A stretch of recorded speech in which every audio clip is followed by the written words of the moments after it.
terrain, taking the Vantage position. Join industry experts, legal professionals, and entrepreneurs at the third edition of this Insight and Strategy-packed conference. Date: Tuesday, June 3, 2025. Time: 9:30 a.m. Venue: Marriott Hotel, Ikeja, Lagos. The conference will also be streamed live for virtual attendees worldwide. The outstanding lineup of industry speakers at the conference include Kiari Ababuka, Babajide Duroshola, Temitope Marco DJ, Johnson Tenyola Famaroju, Oluwole Aweje, and Albohakim Buhari. So don't miss it. To attend, register at www.chlp.law/conference. Secure your Vantage position with the CHLP Law and Business Conference 2025. This groundbreaking event is brought to you by CHLP, a thriving commercial law firm.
Attention, entrepreneurs at various levels. The CHLP Law and Business Conference 2025 is here. Theme: the Nigerian business terrain, taking the Vantage position. Join industry experts, legal professionals, and entrepreneurs at the third edition of this Insight and Strategy-packed conference. Date: Tuesday, June 3, 2025. Time: 9:30 a.m. Venue: Marriott Hotel, Ikeja, Lagos. The conference will also be streamed live for virtual attendees worldwide. The outstanding lineup of industry speakers at the conference include Kiari Ababuka, Babajide Duroshola, Temitope Marco DJ, Johnson Tenyola Famaroju, Oluwole Aweje, and Albohakim Buhari. So don't miss it. To attend, register at www.chlp.law/conference. Secure your Vantage position with the CHLP Law and Business Conference 2025. This groundbreaking event is brought to you by CHLP, a thriving commercial law firm.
Attention, entrepreneurs at various levels. The Chlp Law and Business Conference 2025 is here. Theme: the Nigerian business terrain, taking the vantage position. Join industry experts, legal professionals, and entrepreneurs at the third edition of this insight and strategy-packed conference. Date: Tuesday, June 3, 2025. Time: 9:30 a.m.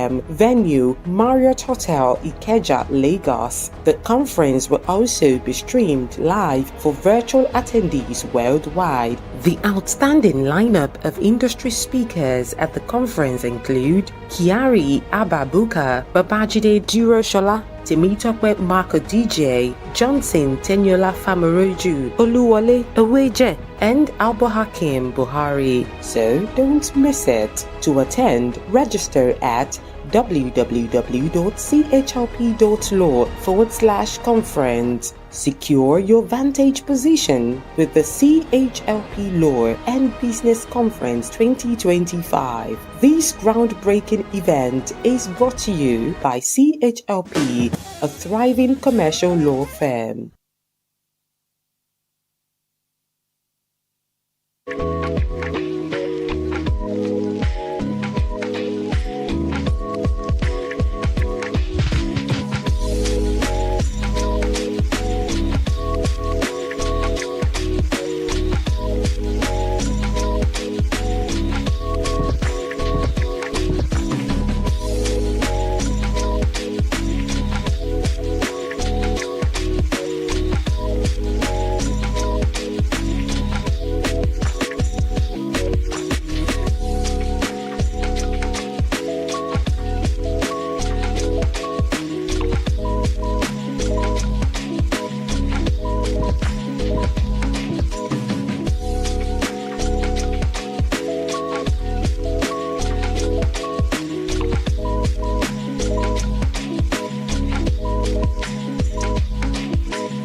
Attention, entrepreneurs at various levels. The CHLP Law and Business Conference 2025 is here. Theme: the Nigerian business terrain, taking the vantage position. Join industry experts, legal professionals, and entrepreneurs at the third edition of this insight and strategy-packed conference. Date: Tuesday, June 3, 2025. Time: 9:30 a.m. Venue: Marriott Hotel, Ikeja, Lagos. The conference will also be streamed live for virtual attendees worldwide. The outstanding lineup of industry speakers at the conference include Kiari Ababuka, Babajide Duroshola, Temitope Marco DJ, Johnson Tenyola Famaroju, Oluwole Aweje, and Albo Hakim Buhari. So don't miss it. To attend, register at www.chlp.law/conference. Secure your vantage position with the CHLP Law and Business Conference 2025. This groundbreaking event is brought to you by CHLP, a thriving commercial law firm.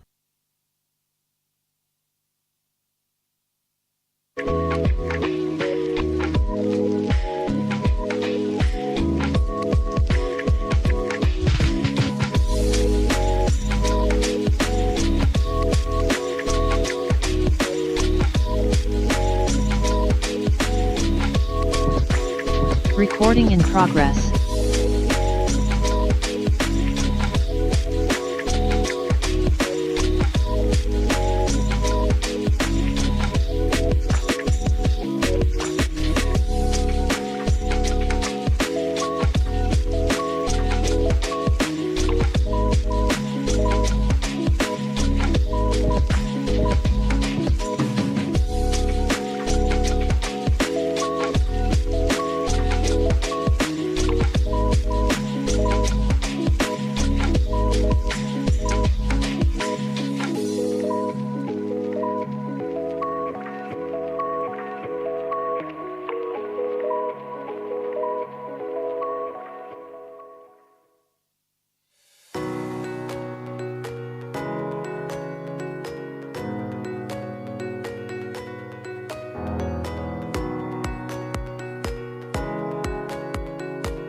Attention, entrepreneurs at various levels. The Chlp Law and Business Conference 2025 is here. Theme: the Nigerian business terrain, taking the vantage position. Join industry experts, legal professionals, and entrepreneurs at the third edition of this insight and strategy-packed conference. Date: Tuesday, June 3, 2025. Time: 9:30 a.m. Venue: Marriott Hotel, Ikeja, Lagos. The conference will also be streamed live for virtual attendees worldwide. The outstanding lineup of industry speakers at the conference include Kiari Ababuka, Babajide Duroshola, Temitope Marco DJ, Johnson Tenyola Famaroju, Oluwole Aweje, and Albo Hakim Buhari. So don't miss it. To attend, register at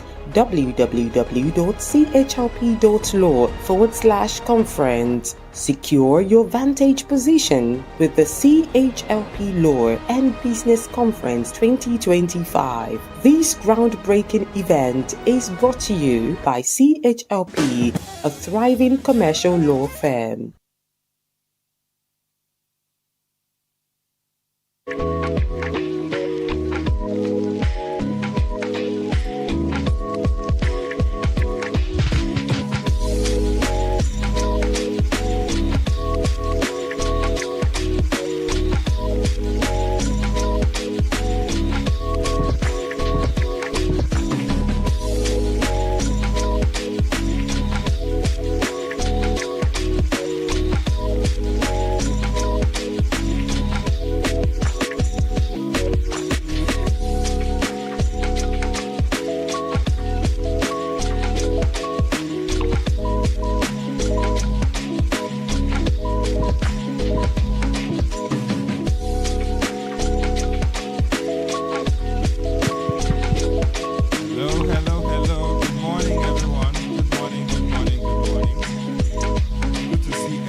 Those of us who are already seated are the ones that used to be punctual in school.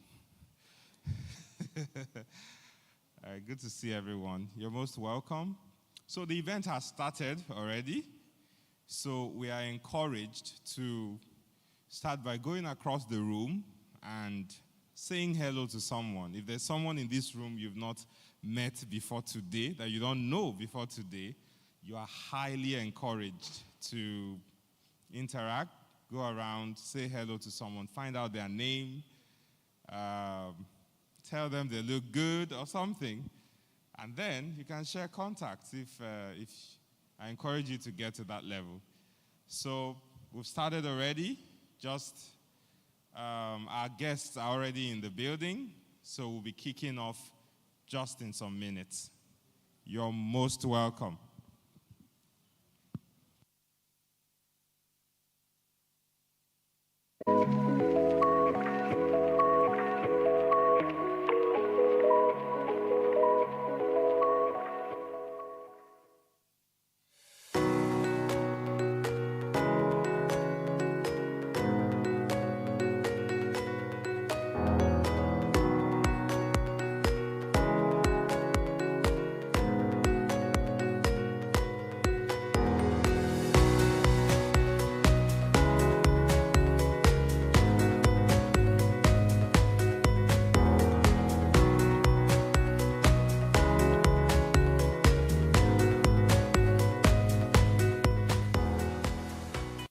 Attention, entrepreneurs at various levels. The CHLP Law and Business Conference 2025 is here. Theme: the Nigerian business terrain, taking the vantage position. Join industry experts, legal professionals, and entrepreneurs at the third edition of this insight and strategy-packed conference. Date: Tuesday, June 3, 2025. Time: 9:30 a.m. Venue: Marriott Hotel, Ikeja, Lagos. The conference will also be streamed live for virtual attendees worldwide. The outstanding lineup of industry speakers at the conference include Kiari Ababuka, Babajide Duroshola, Temitope Marco DJ, Johnson Tenyola Famaroju, Oluwole Aweje, and Alba Hakim Buhari. So don't miss it. To attend, register at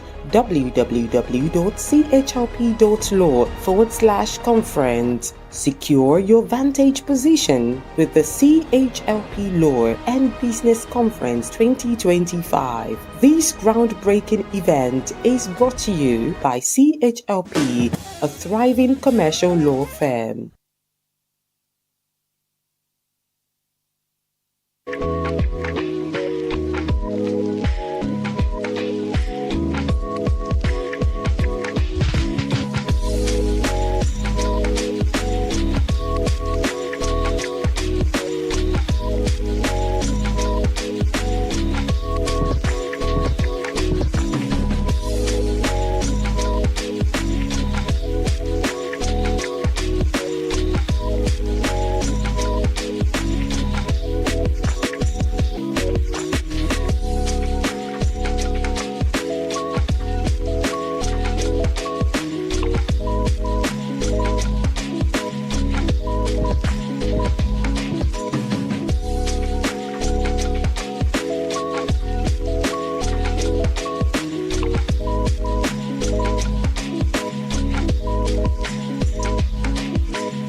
Attention, entrepreneurs at various levels. The CHLP Law and Business Conference 2025 is here. Theme: the Nigerian business terrain, taking the vantage position. Join industry experts, legal professionals, and entrepreneurs at the third edition of this insight and strategy-packed conference. Date: Tuesday, June 3, 2025. Time: 9:30 a.m. Venue: Marriott Hotel, Ikeja, Lagos. The conference will also be streamed live for virtual attendees worldwide. The outstanding lineup of industry speakers at the conference include Kiari Ababuka, Babajide Duroshola, Temitope Marco DJ, Johnson Tenyola Famaroju, Oluwole Aweje, and Alba Hakim Buhari. So don't miss it. To attend, register at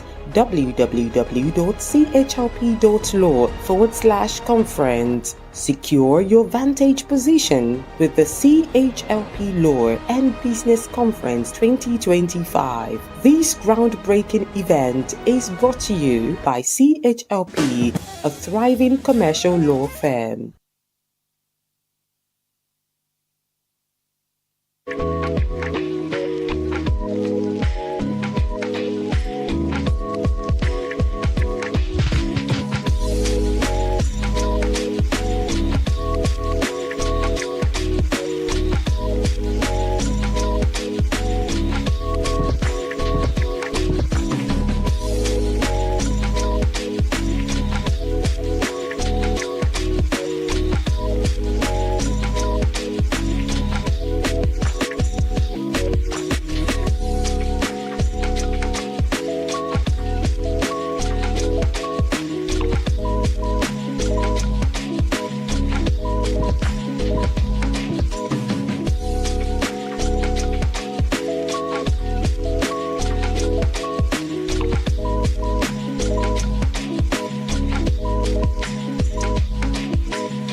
Attention, entrepreneurs at various levels. The Chlp Law and Business Conference 2025 is here. Theme: the Nigerian business terrain, taking the vantage position. Join industry experts, legal professionals, and entrepreneurs at the third edition of this insight and strategy-packed conference. Date: Tuesday, June 3, 2025. Time: 9:30 a.m. Venue: Marriott Hotel, Ikeja, Lagos. The conference will also be streamed live for virtual attendees worldwide. The outstanding lineup of industry speakers at the conference include Kiari Ababuka, Babajide Duroshola, Temitope Marco DJ, Johnson Tenyola Famaroju, Oluwole Aweje, and Albo Hakim Buhari. So don't miss it. To attend, register at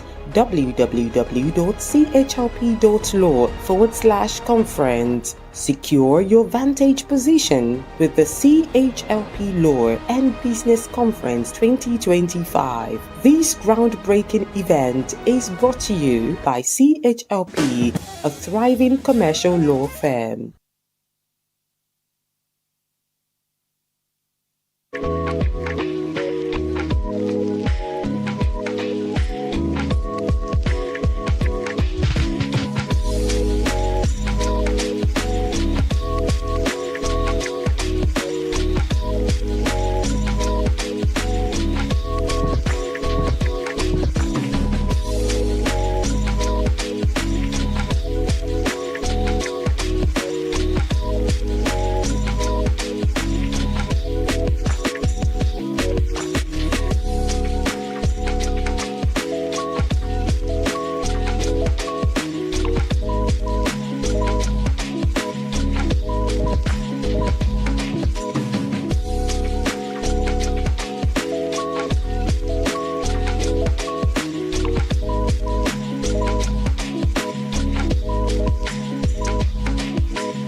Attention, entrepreneurs at various levels. The CHLP Law and Business Conference 2025 is here. Theme: the Nigerian business terrain, taking the vantage position. Join industry experts, legal professionals, and entrepreneurs at the third edition of this insight and strategy-packed conference. Date: Tuesday, June 3, 2025. Time: 9:30 a.m. Venue: Marriott Hotel, Ikeja, Lagos. The conference will also be streamed live for virtual attendees worldwide. The outstanding lineup of industry speakers at the conference include Kiari Ababuka, Babajide Duroshola, Temitope Marco DJ, Johnson Tenyola Famaroju, Oluwole Aweje, and Albo Hakim Buhari. So don't miss it. To attend, register at www.chlp.law/conference. Secure your vantage position with the CHLP Law and Business Conference 2025. This groundbreaking event is brought to you by CHLP, a thriving commercial law firm.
Attention, entrepreneurs at various levels. The Chlp Law and Business Conference 2025 is here. Theme: the Nigerian business terrain, taking the vantage position. Join industry experts, legal professionals, and entrepreneurs at the third edition of this insight and strategy-packed conference. Date: Tuesday, June 3, 2025. Time: 9:30 a.m. Venue: Marriott Hotel, Ikeja, Lagos. The conference will also be streamed live for virtual attendees worldwide. The outstanding lineup of industry speakers at the conference include Kiari Ababuka, Babajide Duroshola, Temitope Marco DJ, Johnson Tenyola Famaroju, Oluwole Aweje, and Albo Hakim Buhari. So don't miss it. To attend, register at www.chlp.law/conference. Secure your vantage position with the CHLP Law and Business Conference 2025. This groundbreaking event is brought to you by CHLP, a thriving commercial law firm.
Attention, entrepreneurs at various levels. The CHLP Law and Business Conference 2025 is here. Theme: the Nigerian business terrain, taking the vantage position. Join industry experts, legal professionals, and entrepreneurs at the third edition of this insight and strategy-packed conference. Date: Tuesday, June 3, 2025. Time: 9:30 a.m. Venue: Marriott Hotel, Ikeja, Lagos. The conference will also be streamed live for virtual attendees worldwide. The outstanding lineup of industry speakers at the conference include Kiari Ababuka, Babajide Duroshola, Temitope Marco DJ, Johnson Tenyola Famaroju, Oluwole Aweje, and Albo Hakim Buhari. So don't miss it. To attend, register at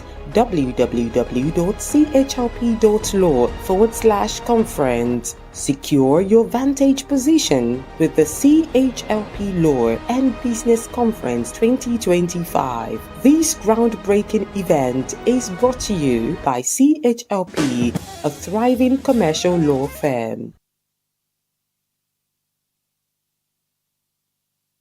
Attention, entrepreneurs at various levels. The CHLP Law and Business Conference 2025 is here. Theme: the Nigerian business terrain, taking the vantage position. Join industry experts, legal professionals, and entrepreneurs at the third edition of this insight and strategy-packed conference. Date Tuesday, June 3, 2025. Time 9:30 a.m. Venue Marriott Hotel, Ikeja, Lagos. The conference will also be streamed live for virtual attendees worldwide. The outstanding lineup of industry speakers at the conference include Kiari Ababuka, Babajide Duroshola, Temitope Marco DJ, Johnson Tenyola Famaroju, Oluwole Aweje, and Albo Hakim Buhari. So don't miss it. To attend, register at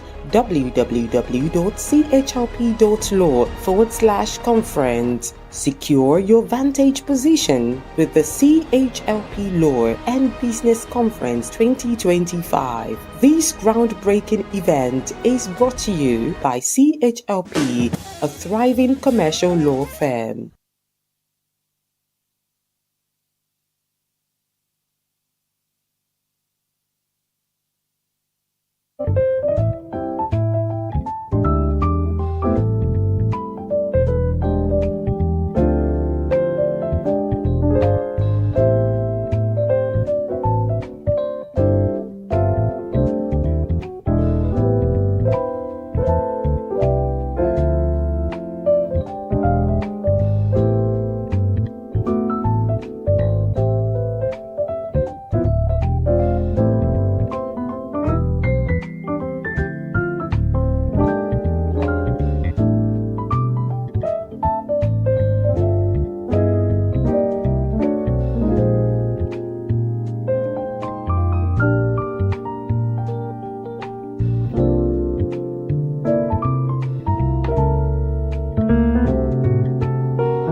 because I believe that through Christ I can do all things.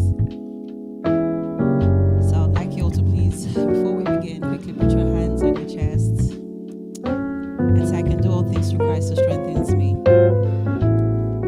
You're not saying it confidently, that means you don't believe it. Fantastic. Please, another round of applause for yourselves. Thank you very much.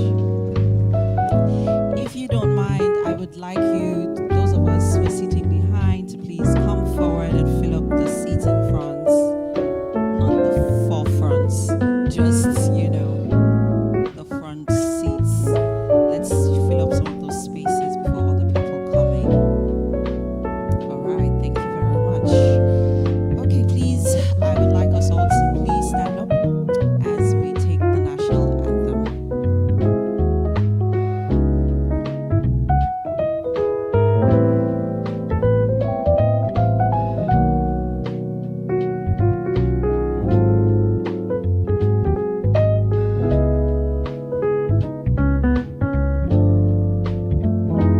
Sound of applause.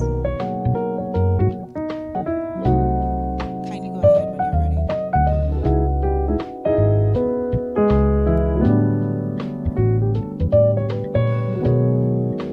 The national anthem, please.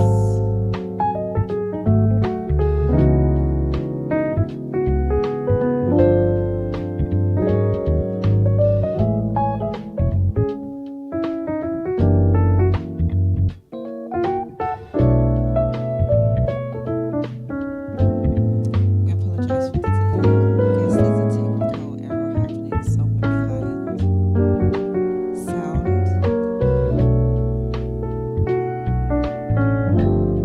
Should we all recite it? Okay.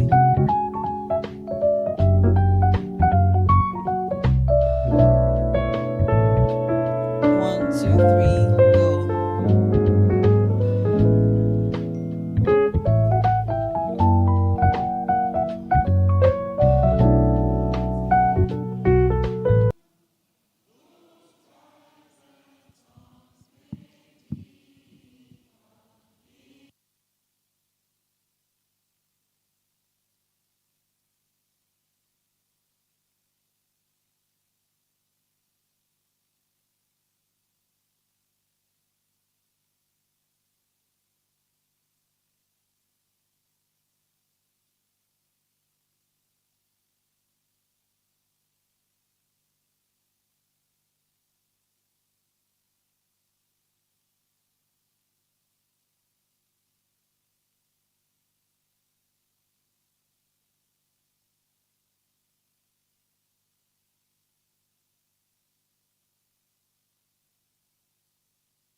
Thank you very much. A round of applause for yourselves.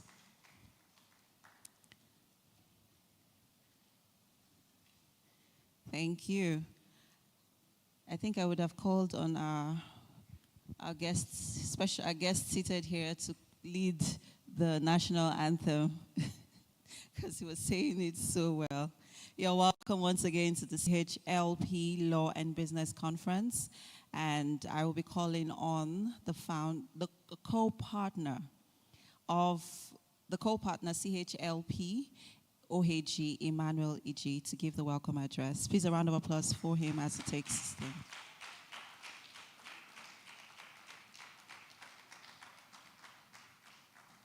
Thank you. Good morning, distinguished ladies and gentlemen. It's such an honor to host everyone here. I bring you special greetings and a special warm welcome to the third edition of the CHLP Law and Business Conference. It's such a great delight to host you. It's such a great delight to host you. And also very special warm welcome to our speakers. A lot of them came here quite early and have been seated and waiting to deliver. Brilliantly, as always, I must add, you all are very much welcome. And then to the very early birds, I was saying it earlier, I was joking about it. Some of them used to be very punctual in school. They made it in here quite early. So you all are welcome. You are all welcome. Today, or at this point, I wouldn't be saying much, but just to point out something quickly. Just a moment. All right. So, like I said, this is the third edition of the Chlp Law and Business Conference. It's such a great delight to do this 3 times in a row, and we are really excited to host you all. And like you hear the name, it's the Chlp Law and Business Conference. There is a nexus between law and business, right? And as lawyers, we do the business of law. We are business lawyers again, and we know how important it is for business or entrepreneurship or the entire economy are shaped by the efforts that people who establish a venture or an enterprise can do in shaping how the economy runs. So it is very important that we keep talking about this. It's not just a talk exercise. We actually do this intentionally. And the reason why, excuse me, the reason why we believe it is very important to have conversations like this is that it is when conversations like this crop up that change can come. It's not just talk. And I don't like it when I hear people, it shows ignorance when I hear people say things like, "Now talk, we go chop," and things like that. It is by talking that we develop processes that change things. Don't you dare permit those people to take that away from you. Speaking about things that are happening, speaking about the potential for change and potential for reforms, potential to make things better, can actually make things better. We do what we do because we are directly engaged in the market. As business lawyers, we are directly engaged in doing business. We advise a wide array of clients, both big and small, and we are able to understand how the kind of challenges that they face day to day as they execute, as they do business, as they engage in the economy. And we came to understand that those things that are the missing gaps in the entire system, things can come in place to tweak here and there, make changes on both the sides of, actually from all stakeholders, the side of the government, the side of the business people themselves, the side of professional services people or legal service providers and other kinds of services as well.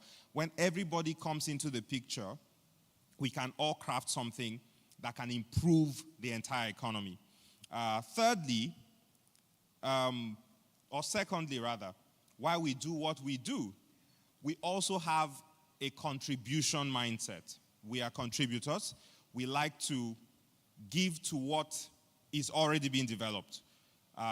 If we can say something to improve the business of someone, we like to do that. And we are really glad to see that from the Chlp Law and Business Conference, there are some businesses that have been born. Some people attended the conference and they heard a thing or two, and it has led to their business being formed.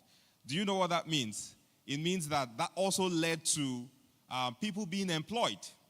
That led to these businesses investing in the various industries that they run in. So these things happen. Collaborations happen when people come in here. I was mentioning it earlier.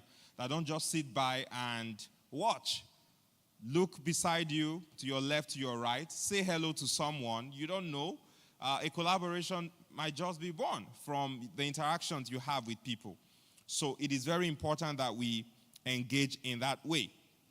And then the second to the last thing I will say before I get off for a minute is that if it has happened for you before, that you have created any results in business before, if you have created any business for you in your business before, there is an opportunity to make those results to multiply.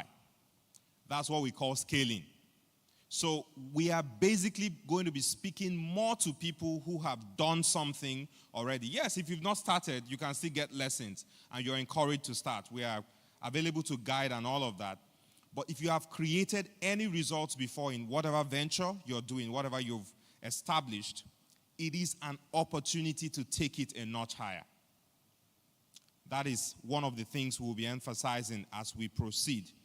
And finally, everyone on the panel, it's a stellar panel we have. The lineup is stellar. Everyone on the panel has been able to grow or run business in an exponential way in the very economy people are complaining about. This is very important. Very important. Take away any cloud of negativity from your mind as you step into the sessions, because you'll be learning from people who have created results in spite of. This is very important. Create results in spite of. Otherwise, you'll be among the social media gang that is complaining every day, Nigeria happened to me, and things like that, which, by the way, I believe is nonsense. Nonsense, complete nonsense. That Nigeria happened to you. What are you talking about? Let me not create a trend on social media, but it's not a wise thing for people to say. Nigeria happened to you. How? Nigeria gave birth to you? Nigeria gave you free education in school? Look here, I digress. I attended school for 5 years. I studied law for 5 years. And my entire school fees from year 1 to year 5 and all the books I bought while I was in school was not up to 200,000 naira. Where in the world can that happen? Only Nigeria. What are you talking Nigeria happened to you? Go and pay what they are paying in Harvard and then you will know what you're please. All right, so I come back to what I'm saying. The final thing I'm saying is that we are growing in spite of. We are growing in spite of. If you put your ears down, you listen and hear what everyone coming up here has to say to help you scale whatever you're doing from the level you are to the next level. So, without further ado, I welcome you once again to the CHLP Law and Business Conference 2025. Thank you. Thank you. The Nigerian business terrain is quite diverse and very dynamic, and we have been blessed even as a nation with abundant natural resources and, well, we'll say so far a growing economy. And this is an opportunity where, as a business owner, or whether you're a brand or an individual who's looking to, explore the business terrain, you can strategically position yourself, for growth and leadership. Please, another round of applause to yourselves for being here today. Also, I'll be calling on the partner, CHLP Law, Folari Oloyede, and he'll be coming on to also set the tone for the events today. Please, a round of applause for him. Profile of Folari Oloyede Esquire. Folari is a partner at Vantage Horizon Legal Practice. He obtained his Bachelor of Laws in 2008 from the University of Ilorin before he proceeded to the Nigerian Law School, where he became a barrister at law in 2010 after being enrolled in the scroll of the Supreme Court of Nigeria. He is an alumnus of the Joseph Business School, Nigeria. Folari is a member of the Nigerian Bar Association, a member of the International Bar Association, a member of Nigerian Bar Association section on business law, a member of Business Recovery and Insolvency Practitioners of Nigeria, a Corporate Affairs Commission accredited insolvency practitioner. Folari sits on the board of directors of various companies. He has worked closely with large corporates and small enterprises. This has exposed him to the intricacies of a business moving through the stages of development, startup, growth, expansion, and maturity. Folari is passionate about supporting businesses into having bankable and investable structures.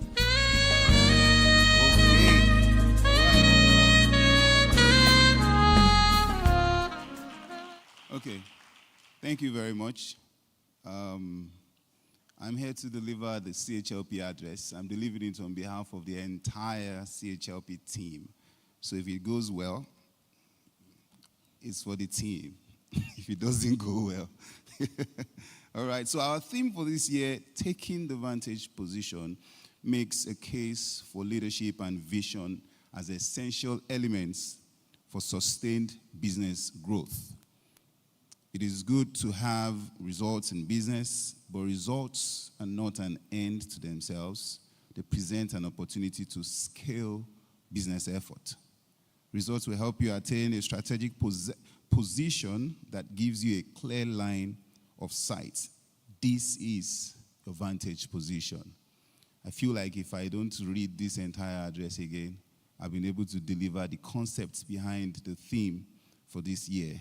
With the strategic insights and data which your active interactions with the market gives you, the opportunity is created to make better informed decisions. So if you watch action movies, typical American movies, where you have the sniper looking for somewhere to lay and to point his gun, you will understand what a vantage position is. So you could be there for as long as any time and just waiting for that opportunity to take that shot. So that's what your vantage position is about. So in this address, we're trying to shed some light on the interplay between structuring and growth. Many times when businesses hear growth, let's make more money, okay? Year on year, month on month. Okay, we did 10 million last year. What have we done this year in revenue and profit and all of that? So there's a bigger focus on growth, and which is okay. All right. At the risk of sounding cliched, we would like to emphasize the need for business organizations to put proper structures in place to ensure the growth and scalability of their business. There's a true story of two food businesses. These are real life stories. Both of them are good at making meals. They've hacked the core of their business, which is, okay, if you're in food business, you should be able to make good meals that people can buy. All right, so we'll call them business A and business B. Both of them appear on the surface to be doing quite well. And because food is essential to every human being, anyone that makes nice meals is almost guaranteed huge sales. Okay, so this is where it gets tricky. Business A and business B are both selling well. It appears so. Then business B puts in place some structures which positions it for partnership and visibility. Both of these businesses make good food, but we have come to learn that just the core of a business is not enough to get it to the promised land, the proverbial promised land, or if you like, the biblical promised land. So business B, having invested in good business structuring, recently featured in a news article to have done food deliveries worth over 2 billion naira within a period of 2 years. Business A is still cooking good food, but hasn't made that volume of sale. And, if you go meet the business A person who has not taken time to structure their business, they'll tell you, we're doing fine, we're okay. But the possibilities are endless when you have a proper structure. One of the biggest benefits of having a structure, don't forget we're talking about vantage position. And you can't take position on nothing. There has to be something you've built. So there's a chance that you are focusing on making more money and looking away from putting in place structures. And you get to management meetings and board meetings, and the salespeople are the ones that are the champions, the people bringing in the money. But I dare say that without structure, without paying attention to the structure part of the business, after some time, the business may collapse under its own growth. So, I'm sure you all know about this food business I'm talking about. They have not been cooking more specially. Their meals have not been heavenly. They have still been local meals. But because they're structured, they're able to partner, they're able to scale, they're able to access bigger markets. So I move on. One of the lessons here is that the ability to sell guarantees an increase in revenue, but to sustain growth and establish a legacy is dependent on a well-built business structure. So it is true that the structure, truly, money is the lifeblood of every business. Of course, they say that once cash stops running, you close shop. Okay? No matter whatever you want to say all you want to say. The moment cash stops running, then you close shop. But we're saying here that cash can be the blood of a business. Structures would be the vessels through which the blood flows. So if the blood is healthy and the vessel is bad, the blood is going to leak out, and after some time, the person is going to pass out, and then you know the rest. So some of the legal structures expected of a business, the basic of the basics. Are you a limited liability company? Do you want to be a PLC? Are you a limited liability partnership? We have all of them provided for in CAMA. You need to decide that first. That's where it all begins. Okay? So that's the foundation that prepares your organization for growth, as well as protect assets and facilitate capital raising. A good number of our speakers here have been able to access millions of dollars. And I'm sure that it wasn't they just telling an amazing story of a great idea they have that can solve problems that made them access that level of funding. So, structure, in important business structures that you should think of, you should have clear policy direction and the right procedures to guide operations and decision making. Don't be tricked into saying or thinking that I'm a small business. All these things they are saying is for big businesses. Every big business is a small business that got bigger. And I know big businesses who still call themselves startups. They say we are startup it's our 10th year anniversary as a startup, and that we are still growing. We are in a different phase of startup. So if you are at a level now and you're feeling like, all of this is for the big organizations, it all begins from that tiny form. We all know about DNA, right? You know, no matter what, a child cannot deviate from its DNA.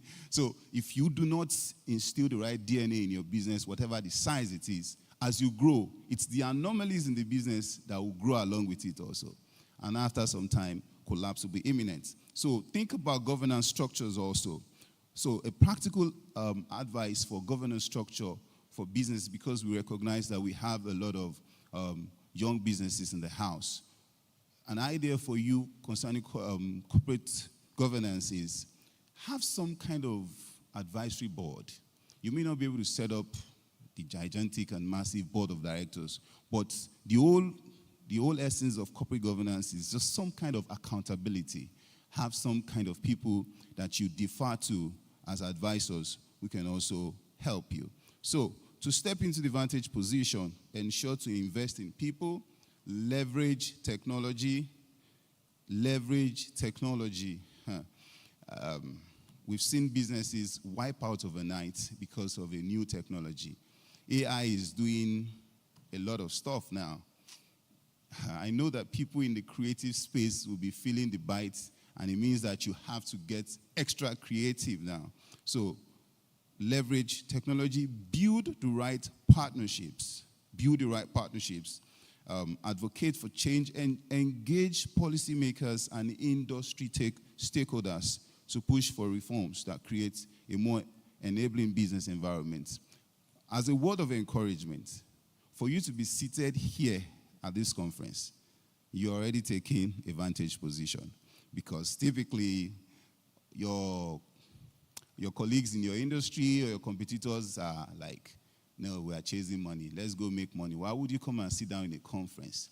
But it's part of what we're saying, all right? It's part of the things that you do that ensures that you're taking a vantage position. In conclusion, a business that thrives is one led by vision and being able to see beyond the present and anticipate the future. Visionary leadership secures a vantage position. Always think of whatever you're doing today being multiplied. What is it going to amount to? What would it become in the next couple of years?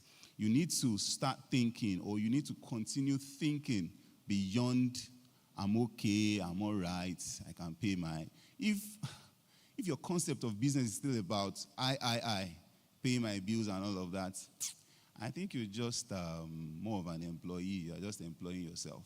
But when you think of business, you think of impact, and you think of reaching other people. So, in final conclusion, I said conclusion before, your vantage position as a business is consolidated by your appetite for proper structuring, as no business can outgrow the quality of its structure.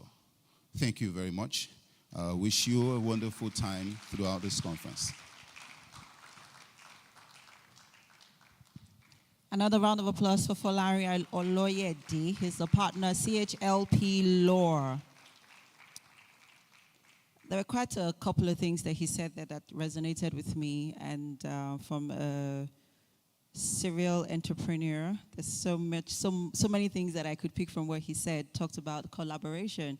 Collaboration is said to be the new currency now, and you are in a room filled with business professionals who are doing so well and who have built multi-million-dollar businesses. So this is an opportunity for you to network, collaborate, see how you could, also, grow your business and build it. Have conversations about, building a structure and leveraging technology. Very key. We're in a social media age now. And I remember being in a conversation some time ago where someone was saying that we all have to dance and jump on TikTok trends to, advertise and promote our businesses. Well. On that note, I am going to call on our first keynote speaker. And just before the voiceover reads his profile, Kiari Abba Buka. He's the chairman, Suno Assurance, PLC. And I would like the voiceover to please play now. Thank you very much. Kiari Abba Bukar is until recently the MD CEO Africa Operations of Inlax Computers Limited, one of leading information technology companies in Africa. He has since January 2024 remained a non-executive director of Inlax Limited. Prior to his return to Nigeria in 2001, Kiari worked at Hewlett-Packard Company in Silicon Valley. Kiari was a member of the senior management team leading a part of $5 billion business unit. Kiari is the former chairman of the Nigerian Economic Summit Group, NESG. He is chairman of Suno Assurances PLC, chairman Arca Payments Limited, independent non-executive director, CRC Credit Bureau, independent non-executive director of Standard Chartered Nigeria Limited, and independent non-executive director of Development Bank of Nigeria. Kiari holds an MS in Nuclear Engineering from Oregon State University and a BSc in Physics from the Ahmadu Bello University. He is an avid reader and enjoys mentoring and coaching aspiring professionals. Kiari is married with children. Please, a round of applause as we welcome him on stage. He deserves a standing ovation. Did you see that profile? Thank you very much. You're welcome, sir. Thank you.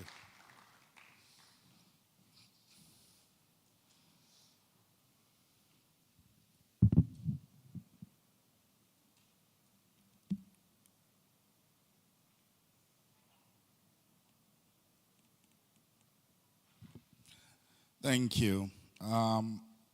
Good morning, distinguished ladies and gentlemen. It's an honor to be having this conversation. Unfortunately, I didn't have anything prepared, so I may be going all over the place. I might start, get distracted, and go back to what I jotted down as my thoughts. So it's going to be quite an open discussion.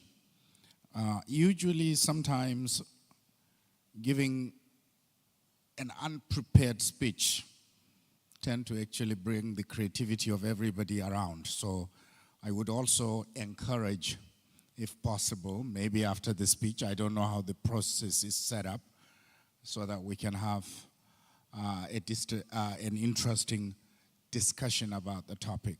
It's such broad topic, and give it to lawyers. They know how to ask open-ended questions because that's how they catch people that have committed offenses, right?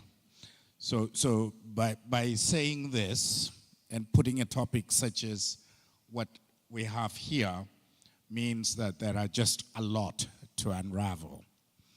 So what I want to start with is to ask a question. How many of you are running a startup? One? Okay, great.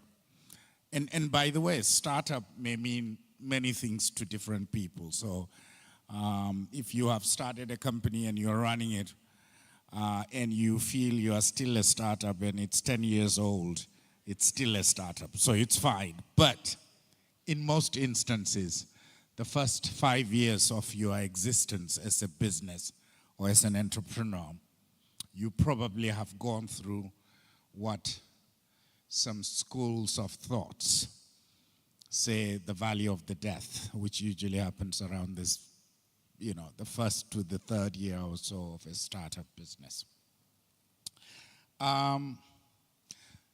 And then there are some that actually, most of their career, they started with large organizations.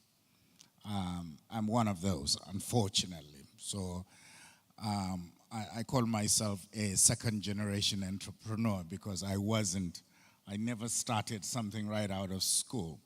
There were some friends of mine, once we finished ABU in the early 80s, two of them decided they're not going to go work for anybody. We thought they were the craziest of us all. But guess what? They happened to actually make the better bet about life than the rest of us. The second thing is that for those of us that started with an established firm, you end up either learning good habits or bad habits. And I say bad habits because when I finished my graduate studies and I started work in Silicon Valley with HP, at that time HP was about $10 billion in revenue in the late 80s. And as an engineer, and it's a company that was started by a couple of engineers, and the joke is that it was built for engineers, and it took like 5 or so CEOs before we had a non-engineer running the company. The joke then was that if HP were the company that invented sushi, they would call it dead raw fish. I don't know whether that can be marketed or not. But names like sushi sounds sexy, right? But not dead raw fish. And that was the joke. And the other thing that we found out was build reliable equipment and the customers will buy.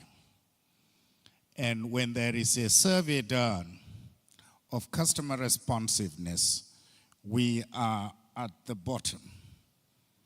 Can you imagine? You build the best equipment. You know, I don't know if any one of you have used an HP calculator. It will show your age if you say yes. Or an HP LaserJet printer or a DeskJet printer. You know, we usually over-engineer and then thinking that that's what the customer wants. But then you find some guy in Japan build something sexy looking, slick, and they're selling more of those products than us. And then the question now is that, have you been listening to the customer?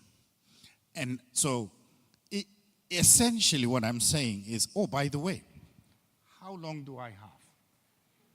I don't want to prolong. Oh, okay. So the key thing about what I'm saying is that it turns out that in the surveys, we're not doing very, very well.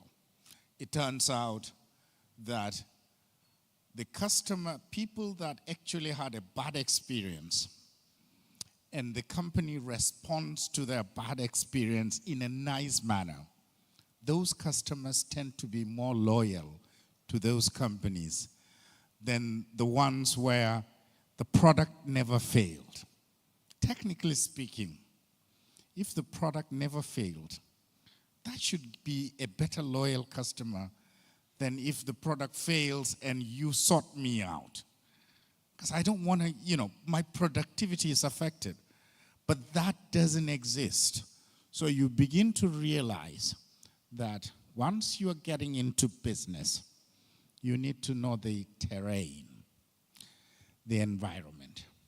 And in Nigeria, there are so many things. We have the demographics, positive. We have growing population and young population, positive or negative depending on the business you are in. We have a huge GDP, many opportunities for consumer-led financial services, health tech, ed tech, name them. All of those opportunities are there. And the other thing is, you also look for the challenges, FX-related issues, inflation, access to finance. All of those are things that ordinarily should make business easy. Unfortunately, it's not. And those challenges are things we live with as a country. Now, it is in that environment that you look for opportunities for yourself or for your firm. So one of the fundamental things I tell people, even if you have started your business, is to sit down and think through your business model. I ask the business model on Lion's Den or any of the shows you may have seen. And that is that, just do a canvas. It's a simple, Google it, business model canvas. And there are either 7 or 9, depending on which version you're looking for. And once you map that out, you begin to see a dashboard for your business or business idea. So of course, it is the idea that makes you think you ought to be in business. But the critical piece is that there are different pieces that come together to form a business. 2 or 3 weeks ago, I was taking a course, 1-week course on business model innovation with AI at the Wharton Business School. By the way, This is part of University of Pennsylvania. It's a university that was founded by Benjamin Franklin. I don't know if you know of or heard of Benjamin Franklin. It's a very rich, historically speaking, institution. I like them because I go and attend at least one course every 2 or 3 years, even though I do attend courses in other well-renowned institutions. The reason is that business model innovation happens not because you want to innovate and bring out something new. It's not all linked to technology. Innovation could also be processes. What's the pain that you are addressing from the point of view of the customer? And in one of our sessions, there was a Nigerian bank CEO that was with us in the small group that we broke out. And we used AI as a member of our team. So there were 5 of us in the team, plus Lucy, which is the AI. And so Lucy helped us with the vision. Lucy helped us, well, we came up with 3 visions, and Lucy's was actually the better vision. That basically means collectively our 200 years of experience didn't matter much. And this is how things are moving so fast. And then we basically picked a problem amongst the 5 of us that is affecting their company and then tried to solve it. And quickly we came up with a technology solution to address those issues. Now, with all those challenges that I had highlighted, there are opportunities in this market. And that's where you should see. Don't see the glass as half empty, see it as half full. And then from there, work on how best to address those. What are the emerging sectors? Services, fintech, agric or agri-tech, renewable energy. Renewable energy is fantastic because the infrastructure, energy-wise, has been so bad that if you can provide those, it can be a fantastic point. Health and healthcare. By the way, when I say healthcare, it doesn't mean you go and build a hospital. No. Find ways where you can address the gaps that exist. Some of it may just be technology piece. Others might be providing certain things. And in some instances, it might be wellness. I've been seeing a lot of wellness clinics around the country. And those, to me, are the things that needed to be addressed. You know, when you go to the US, in fact, I used to live in the US, right? So whenever I go to the US for a week or 2 weeks, I discover that it is the most drug-dependent society on earth. Because you'd be watching TV, every 10, 15 minutes, there is an advertisement for this kind of drug or the other. And the funny thing that I noticed is that the drugs contraindications are even worse than why you are taking the drug. Someone is taking a drug because they have low energy. And then that piece of drug that you are taking for low energy is causing cancer. And, you know, I'm going, why should they even advertise? Meanwhile, with the wellness thing and, you know, nutrition itself, if it is done well, can actually be medicine. So there are many ways of looking for solutions that one can wrap around and make it into a business. And I think as our 2 managing partners have mentioned, when you are navigating through those, there are some key things you need to look at. One, the FX challenges, but the most important is regulatory shifts that happen in your environment. Who are your regulators? Whether it's in finance, it's CBN or SEC. If you are listing, it's SEC. If it is, of course, corporate affairs for every business, right?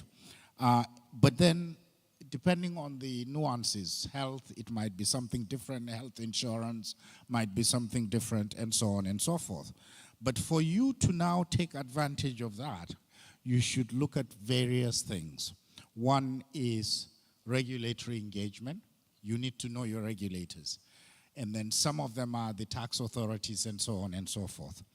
The next is partnerships, whether it is local or non-local. And partners are members that you are going to be working together. There has to also be value congruency between you and your partners. Don't get a partner because you're desperate and you need to close a gap, and at the end of the day you feel cheated or you feel like you've made the wrong decision. Market customization. This is where you need to tailor your products or services to the Nigerian consumers. You know, KFC in Nigeria has jollof rice. You know, go to the US and ask for jollof rice. They will laugh you out of the KFC facility because they may not even know what jollof rice is, even though jollof rice is now a trending dish globally. Resilience planning, you know, of incidents and things that you can anticipate, and talent development. People are very important, whether it is amongst your partners when you are starting up or employees you are looking for. In Value Card, as CEO, I sit in on the recruitment of our management trainees because my belief is that those are going to be the future CEOs of the company. So don't give up or outsource talent recruitment and talent development. Essentially, since the time is going on, I'd like to conclude by saying, what are the winning moves? Understand the local dynamics deeply. Prioritize agility and adaptability. Be agile. Make mistakes fast so that you adapt and change quickly. Focus on sustainable value creation. By the way, I can spend an entire hour on value creation and value capture. Create the value first before you do the capturing of the value. Okay? And then build long-term relationships. A business is not built for your lifetime. A business is built to be sustainable. I just told you about a 288-year-old business that I spent a week in, University of Pennsylvania, and it's still going. As one of my mentors, Foladiola, would say, if you can get the formula of the Roman Catholic Church as a business model, that is, it would be fantastic because it's been going on for well over 1,000 years. So with this, I say good luck and let's have the conversation. Thank you.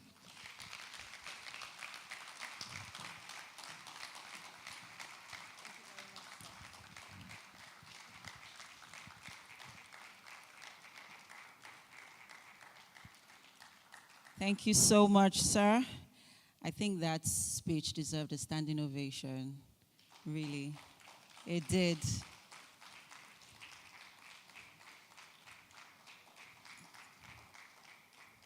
Thank you very much, sir, for that insightful speech. I learned quite a number of things. I think one of the things that stood out for me is build a business to be sustainable, not just to be temporary. Oh, yeah.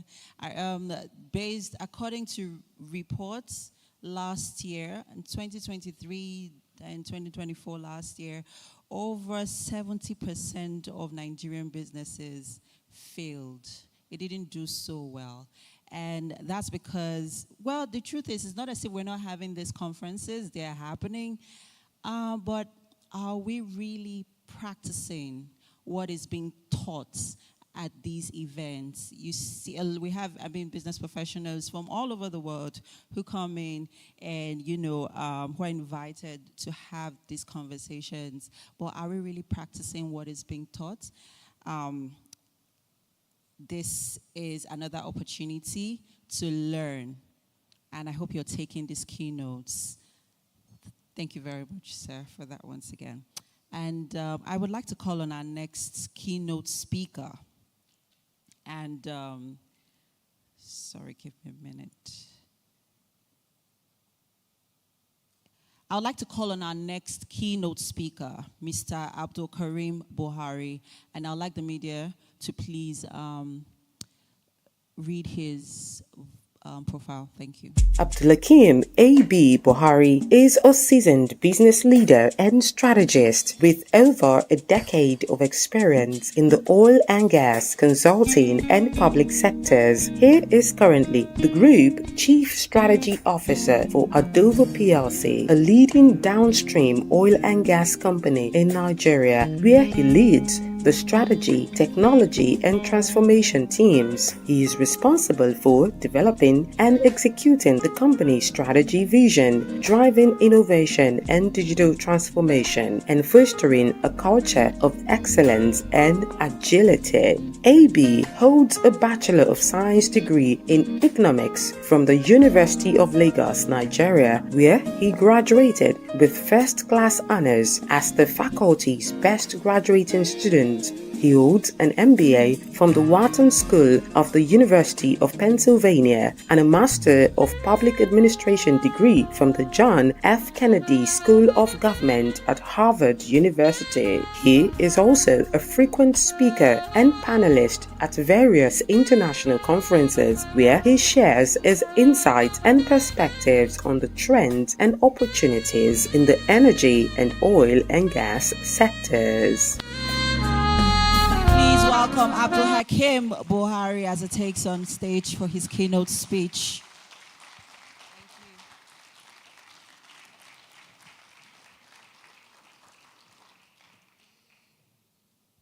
Thank you very much, everyone. Good morning. How are we doing today? Excellent. My name is Abdulhakeem Buhari, or AB for short, and as I have been so kindly introduced, I am the Group Chief Strategy Officer for Adova PLC. Now, in that role, I oversee our corporate strategy, our technology divisions, as well as our big bets, such as international expansion and renewables. Prior to that, I was an associate partner with McKinsey & Company, where I served clients for over a decade across Africa, the Middle East, and North America. And so I come to this conversation wearing multiple hats and looking to share what I've learned about what it takes to thrive in the Nigerian environment. Let's start with some context. The Nigerian economy or the environment is a very paradoxical one. There are several conflicting truths that can be very hard to reconcile. Nearly like two sides of a coin. A very prosperous side and a very dark side. We have the world's wealthiest black person.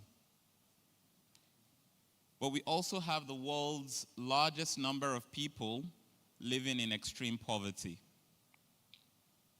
There is no bigger market to start a company in Africa than Nigeria, but more than 90% of startups fail in the country. Over my professional experience serving clients across this country, I've come to learn some really stunning facts about Nigeria. Let's share one about the economy. One of the things we don't realize about this country of ours is we're very reliant on mega cities. It's something that is very common across the continent. Mega city dependence is very risky, and we suffer from this. And this is what we mean by mega city dependence. Nigeria has fewer and often smaller second cities than other regions of the world. If you think about all the cities in the continent, or all the countries on the continent, only 4 of them have a second city that is bigger than half the size of the primary city. So you take a country like, let's say, South Africa. You have big cities like Joburg, Cape Town. You go to Egypt, you have Cairo, you have Alexandria. But in reality, the secondary cities, so in Egypt, that would be Alexandria, for example, or Sharm el-Sheikh, is less than half the size of Cairo. In Nigeria, outside of Lagos and Kano, most of those cities are much smaller. It gets very small very quickly. But contrast that with countries like China and India and Brazil, where you have several similarly sized primary cities: Beijing, Shanghai, Mumbai, Delhi, Sao Paulo, Rio, among others. And so it's not a surprise that 2/3 of urban migrants in Nigeria head to Lagos as their destination. So until we can fix our secondary cities, we will always have that structural problem with business in Nigeria. Let's talk a bit more about business, the private sector. The corporate footprint in Nigeria is very thin for the size of our economy. Nigeria has only about 23 to 30 companies that have revenues in excess of $1 billion. But South Africa has 147 companies with revenues exceeding $1 billion, despite having a smaller GDP compared to us. And so our economic heft has not translated into national champions that can scale across Africa. By our estimation, there is room for at least another 50 to 70 billion-dollar firms over the next decade, especially in things like finance and consumer goods, logistics, and digital services. Here's my favorite nugget about Nigeria: demography. If I ask you how many babies were born in Nigeria compared to Europe, what do you think the multiple is? Roughly about the same? Maybe 2x? It might surprise you to know that, in fact, we registered 4.2 times as many babies in a single year as the whole of Western Europe combined. So Austria, Brussels, Luxembourg, the UK, Germany, Spain, all of them put together. So we have a young, growing population that largely has unmet needs. And as you think about these kids growing up, getting urbanized, you can think about the demand for connectivity, for energy, for consumer goods. All of those things will grow. And so now, let me distill, with that context, 5 lessons I've learned about what it takes to seize the vantage point in the Nigerian business terrain. Lesson number 1, scale matters, but focus matters too. It is important to be large. It helps create efficiencies, like increasing your negotiation power with suppliers, getting concessionary terms from the bank, giving you an edge with distributors. But scale doesn't always mean spread. In fact, expanding too quickly geographically can hurt you very bad. Beyond Lagos, Abuja, Kano, and maybe some urban centers, most businesses should really question whether expansion is necessary or even logical. And so for us in Adover PLC, we are very disciplined about the customer segments and the geographies in which we choose to operate. Adover PLC is 60 years old this year, but it was only last year, for the first time, that we could say we were in all 36 states and the FCT. The last one just opened in Bayelsa. At every point beyond then, thank you very much. But it took us time to get there because we're very disciplined. We didn't want to do the thing that is very common amongst businesses today, which is we want to say we are big. And so just open businesses everywhere just to be able to say that we're in every nook and cranny of the country. And so scale matters, but think about doing it very wisely. Lesson number 2, be prepared to disrupt yourself. The new generation banks like GTB, Access, they disrupted the old ones. But now the fintechs are disrupting them. And AI will disrupt all of us. If you don't continue to innovate or reinvent new business models, your business is unlikely to survive. Prudent Energy is a shining example of this. In 2017, we were sitting on a pile of cash. We didn't have enough to do with it. Business was excellent. The B2B side of the downstream industry was fantastic. At the same time, the retail side of the business was struggling, of the industry was struggling. It was very anemic. Margins were non-existent, and most companies were loss-making or even barely breaking even. One example of one of those struggling companies was Adover PLC. We ultimately bought Adover at a time when it made no sense to do so. But we did so for two reasons.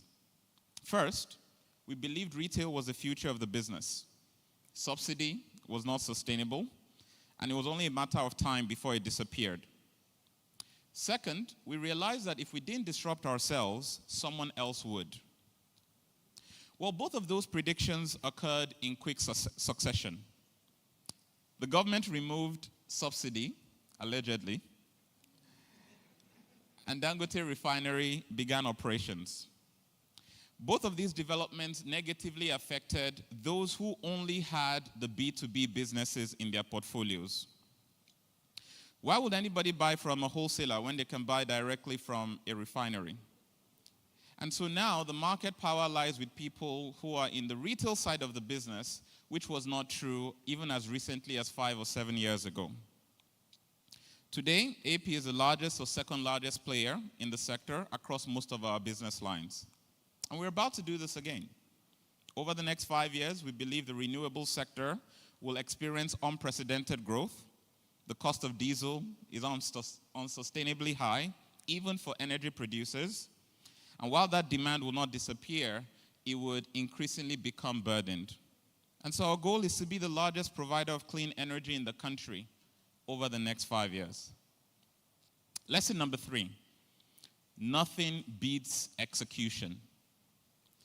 You know, they say this thing, culture eats strategy for breakfast. But we say execution eats both strategy and culture for lunch and dinner. That's perhaps the biggest lesson I've learned switching from consulting to industry. You see, in consulting, the client is mostly responsible for implementation. Now, being on the receiving end of those beautiful PowerPoint decks, I have a newfound appreciation for what it takes to get stuff done. A single bullet point on a slide can take months to bring to life, from ideation to planning to resourcing to getting the capital to aligning with regulators to dealing with stakeholders to managing customers to motivating employees to meeting deadlines to evaluating performance and to maintaining your sanity. Doing the stuff that matters is really tough. Really, really tough. You know, President Obama was asked in 2023, a few years after he had left office, what's the most important advice he can give to young people? And he said, and I quote, "The most important advice I give to young people is just learn how to get stuff done." I've seen at every level people who are very good at describing problems, people who can explain in sophisticated detail why something went wrong or why something can't be fixed. But what I'm always looking for is the person who says, let me take care of that. If you project that attitude that whatever is needed, I can handle it, the people running the organization will notice. Lesson number 4, think creatively about distinctly local solutions. One of the greatest challenges facing a downstream oil and gas company is the reality of product theft. You know, petroleum products arrive in coastal areas like Apapa or Ijora in Lagos, right? But they need to be transported across the country via trucks or, rail and cars, etc. Now, as the prices of diesel skyrocketed, the value of the product, right? It's a 50,000 liter truck. The average price is about 1,000 naira per liter, so that's 50 million naira, right? The value of the product in the back of the truck rose dramatically. And so these trucks are like the equivalent of bullion vans being driven by a driver who, yes, you pay generously, but what he's driving is several times his annual income. The temptation to steal is so great, and many often succumb. Now, we've tried many ways to battle this. We've considered GPS trackers, cameras costing millions of dollars, utilizing third-party logistics companies. Nothing works. Many times, the driver may park on the roadside to siphon, product from the back of the truck and sell it. His margin is 100%. In fact, it's unlimited. He didn't buy the product, right? He steals it and he goes sells it. And so some of them would even collude with the customers or to the dealers to declare a shortage of the product and then split the revenues between themselves. Until we came up with a solution. Why don't we pay the customer or the dealer to have their representative escort the truck from our terminal to their own location? The transportation fare is what? 10,000 naira, 15, 20,000 naira. We'll pay that. But the liability shifts entirely to the customer since they can't declare a shortage since their own rep was on board. It worked like magic. Shortage declined by 97% in the first month we tried this. And so the lesson here is sometimes the best solutions are the simplest ones, locally, contextually relevant. Lesson number 5. People are the biggest asset, but also potentially the biggest threats to your business. There's perhaps no more important message for me than this one. I'll illustrate by telling 2 stories. Story number 1, as I mentioned, one of the projects I'm spearheading at AP is the automation of our retail network. We're deploying state-of-the-art forecourt controllers that enable us see in real time whatever is bought, sold, delivered, or taken to a station. However, we learned that attendants have devised a way to bypass these forecourt controllers. So when you drive up, you purchase 100 liters worth of fuel, they insert a device that prevents us from seeing that purchase. And this can cost the company billions of naira annually if left unchecked. Hiring people like this could ruin any business. But then there's story number 2. The story of a guy called Olarinwaju Aliu. He's a logistics driver with AP Logistics. He's worked with us for several years. Recently, we were doing a review of driver performance and realized that Lanre has not experienced a single incidence of product shortage for at least 3 years. This is unheard of. Once we heard this, we decided to celebrate him. We invited him to the HQ. The entire management team gave him a standing ovation. We publicly thanked him. We rewarded him financially to the tune of nearly 10 times his annual salary. He got some other benefits. But the most striking thing to me about this episode came when we interviewed him. We asked why he was different. And he said, look, I was raised better than this. Growing up, we were taught the importance of honesty, and that has stayed with me. When I joined, the chairman was incredibly generous to me, and I never forgot that. And so whenever I was invited by any of my colleagues to partake in such nonsense, I remember those 2 things, and they keep me grounded. This lesson about people is the ultimate difference maker in taking the vantage point in the Nigerian business terrain. I'd like to end with a deeply personal story. This speech began with the organizers introducing myself. Some of you may have heard about those accolades, there's grad, Wharton, Harvard, McKinsey, C-suite executive, etc. But that might make you think that that journey has always been rosy. But nothing could be farther from the truth. In fact, I started out very slow. I joke that I was probably the first kid in the history of Nigeria to be told to repeat kindergarten. Think about that, Thankfully, my mom said, over my dead body. I hated school, Being forced to sit in one room for several hours a day just didn't go down well with me. I wanted to do more fun things. For example, become one of the X-Men, Cyclops. I would scream in the morning, I want Maureen Morn. That's how I knew how to pronounce Golden Morn. And so I paid very little attention in class, and I performed poorly. But looking back, that was one of the biggest turning points in my life. My mom stopped working to focus all her time on teaching me at home. My dad would wake me up at 4 a.m. each morning, taking me through Ugosi Ugo. How many of us still remember even that? And reviewing questions that I struggled with. That gentle devotion ultimately paid off.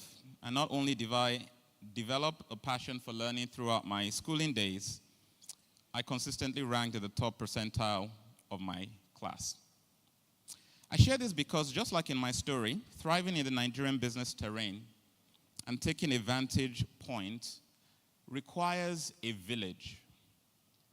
From a visionary leader like we have in the chairman of AP, to committed colleagues like those sitting here in the front row, fearlessly driving execution every day, and to frontline workers like Olanrewaju, who resist the urge to steal and every day lead their lives with integrity.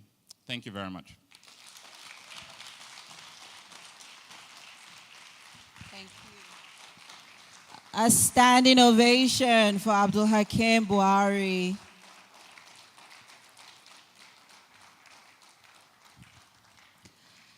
Thank you very much. May I sit down? Operating in the Nigerian business terrain actually really needs a village, even more. And I think one of my prayer points as a business owner every day is, may we be blessed with good people that we can give our business to and trust that they would manage it well. And not just well, excellently well. Talking about field attendants, I have my own story. I recently noticed that they have these relationships with drivers. So they would, if the madam is not looking, they would, talk to the field attendants, and then let's say you want to fill up your car for the 80K, and then they'll put like 75,000 and then give the change to the drivers. It's ridiculous.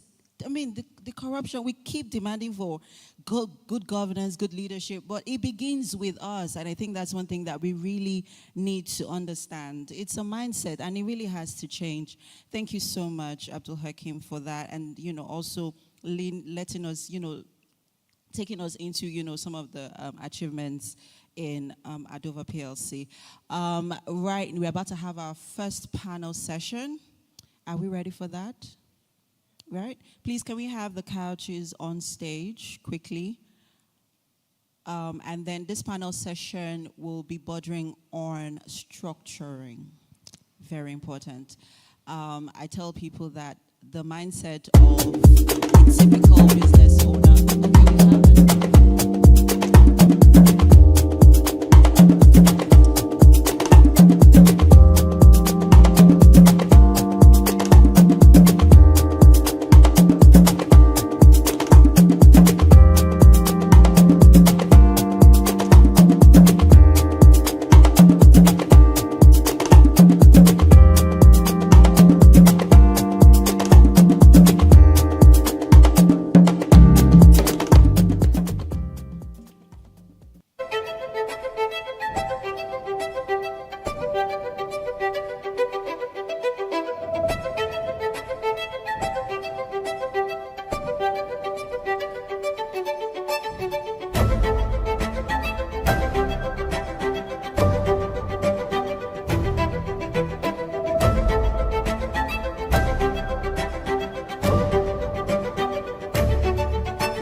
right.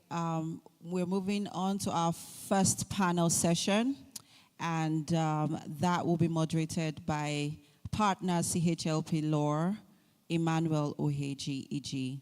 Please, a round of applause for him as he takes on stage. Thank you, All right. Okay, let me take this side. Okay. The media guys, you help me here now, please.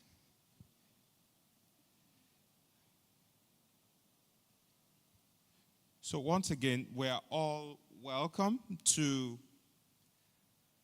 the CHLP Law and Business Conference, and we would be having a conversation right now that borders on business structuring and how well we can improve what we're doing. You take lessons from some of the amazing, brilliant minds that we have here, and wow, the speeches that have come in so far have been really, really powerful. Really, really powerful. And there's so much lined up ahead, so much lined up. And I want everyone, stay put, open your ears, get your notepad ready, and take notes. All right, joining me on this panel, they have just delivered their speeches already, so you just join me, make welcome to the stage Mr. Kyari Abba Bukar, please. And then, Mr. Abdul Hakim Buhari.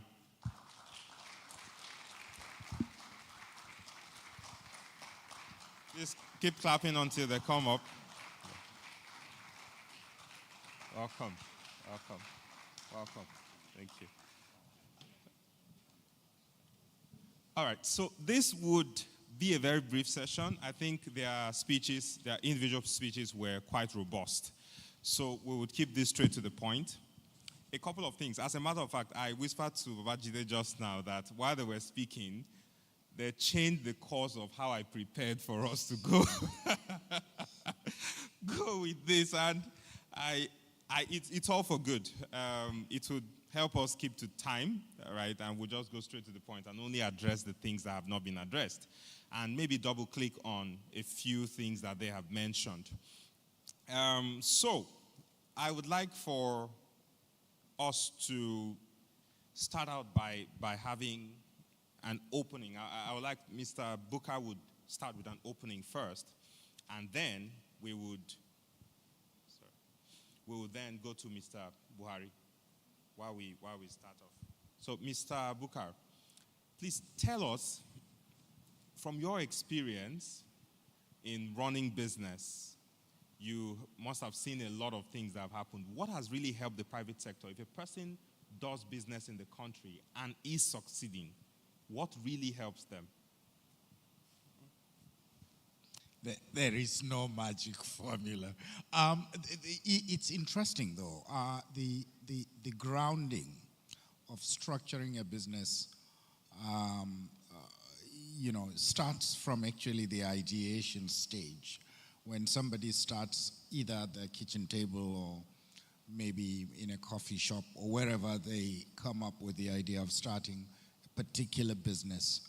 I remember a former classmate of mine said that he started with 700 naira in 1981. Today, Lapo is one of the most successful microfinance bank in the country. Now, the journey is long, right? But you start with, those intentions of making a change. Some of it can be crazy. People might think you're doing something utterly absurd. When I came in and became the CEO of ValueCard in 2004, at that time the company had been around for 5 years, but it had not been successful. It lost about 1.2 billion naira then. Naira was a lot more valuable then than today, right? And when we embarked on these e-payments then, we were not called fintechs, by the way.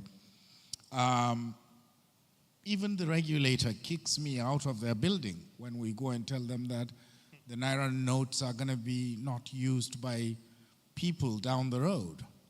So can you imagine, even your regulator is shooing you away because they do not quite fully comprehend what you are onto.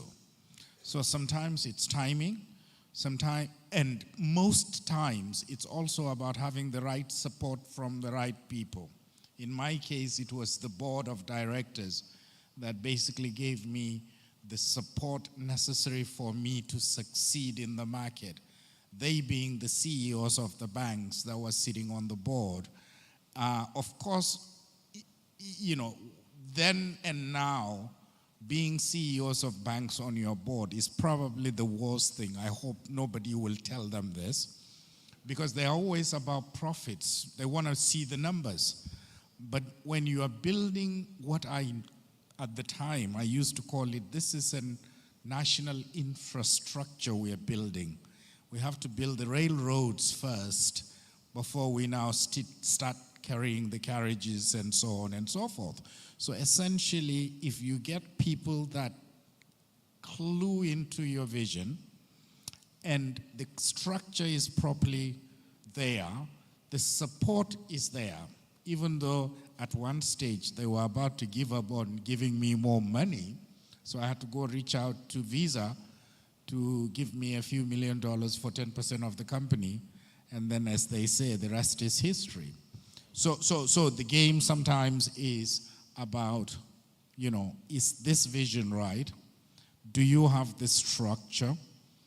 Have you taken care of all the other 5 or so pillars, risk management, the vision, the accountability matrix, all of those, you know, key bullet points of a corporate structure? And if you've done that and the market is ready and you have the product market fit, the rest, as they say, is just a matter of time and execution. Execution is absolutely important. True, that is great. And I think one of the things, the high point of what Mr. Booker just mentioned is resilience.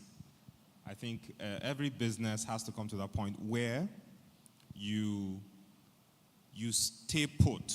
You stay put and you fight regardless of the challenges that you face. The challenges will come. The doors will not always be open when you knock. That staying power is one of the things that keeps businesses. When you go through all of that, and just like he said, his friends who left school and started off, it happened that they became the ones. Yeah, so but there's a story behind that, of course. So also we would put AB. So I like that one better. AB. It has a good kick to it. All right, so you were talking about people. And yesterday I was on a show, a morning show, and it was one of the things, it just sounded like the 2 speakers had a conversation with me. We didn't speak before that. We're talking about the very same things they mentioned: a vision, structuring, people. For me, it's one of the most, that is the order. Other things can come after that, but the top 3, if I want to point out, vision, I think we've talked about that a lot. Structuring, that has been addressed a lot. Let's double down on that. People. How do people drive the systems that keep a structure running? I want you to just double click on that. There are businesses here who, they are not at the level that we might have started the conversation on yet. Let's help those businesses to step up. What are the practical ways that people drive structures or drive systems? It's not just about building a very beautiful structure. So people are going to manage it. Indeed. How can that happen? Thanks for the question, Mano. It's a very important one. I'll say there are 2 reflections here on the importance of people and the supporting structure to ensure that they can deliver for success. I think number 1 is actually starting from where Alhaji Bukar ended, which is nothing beats execution. A lot of people sometimes, they have startups, and I meet them, I'm like, tell me what your startup is about. And then you find them be shy about it because they're like, hey, what if this guy steals my idea? But the reality is this: ideas are cheap. Ideas are cheap. Especially with AI today, we can come up with a dozen ideas in seconds of profitable ventures that we can go implement today. The real thing that is difficult anywhere in the world, but especially in Nigeria, is execution. And most times you execute through people. And so having people that are reliable, that are trustworthy, but most importantly, have that can-do spirit that will just go get stuff done is the difference maker. And so one of the things that, I got to know Prudent, or got involved with Prudent Energy a couple of years ago, one of the things that I was in awe about was the quality of the people. We had truly amazing people, right? Integrity was top-notch. We talked about one example for, just a few minutes ago. Capabilities, competence, through the roof. But the thing we had to learn was that once we became a much bigger organization, you can't rely on only people at that time. You've got to institutionalize the change.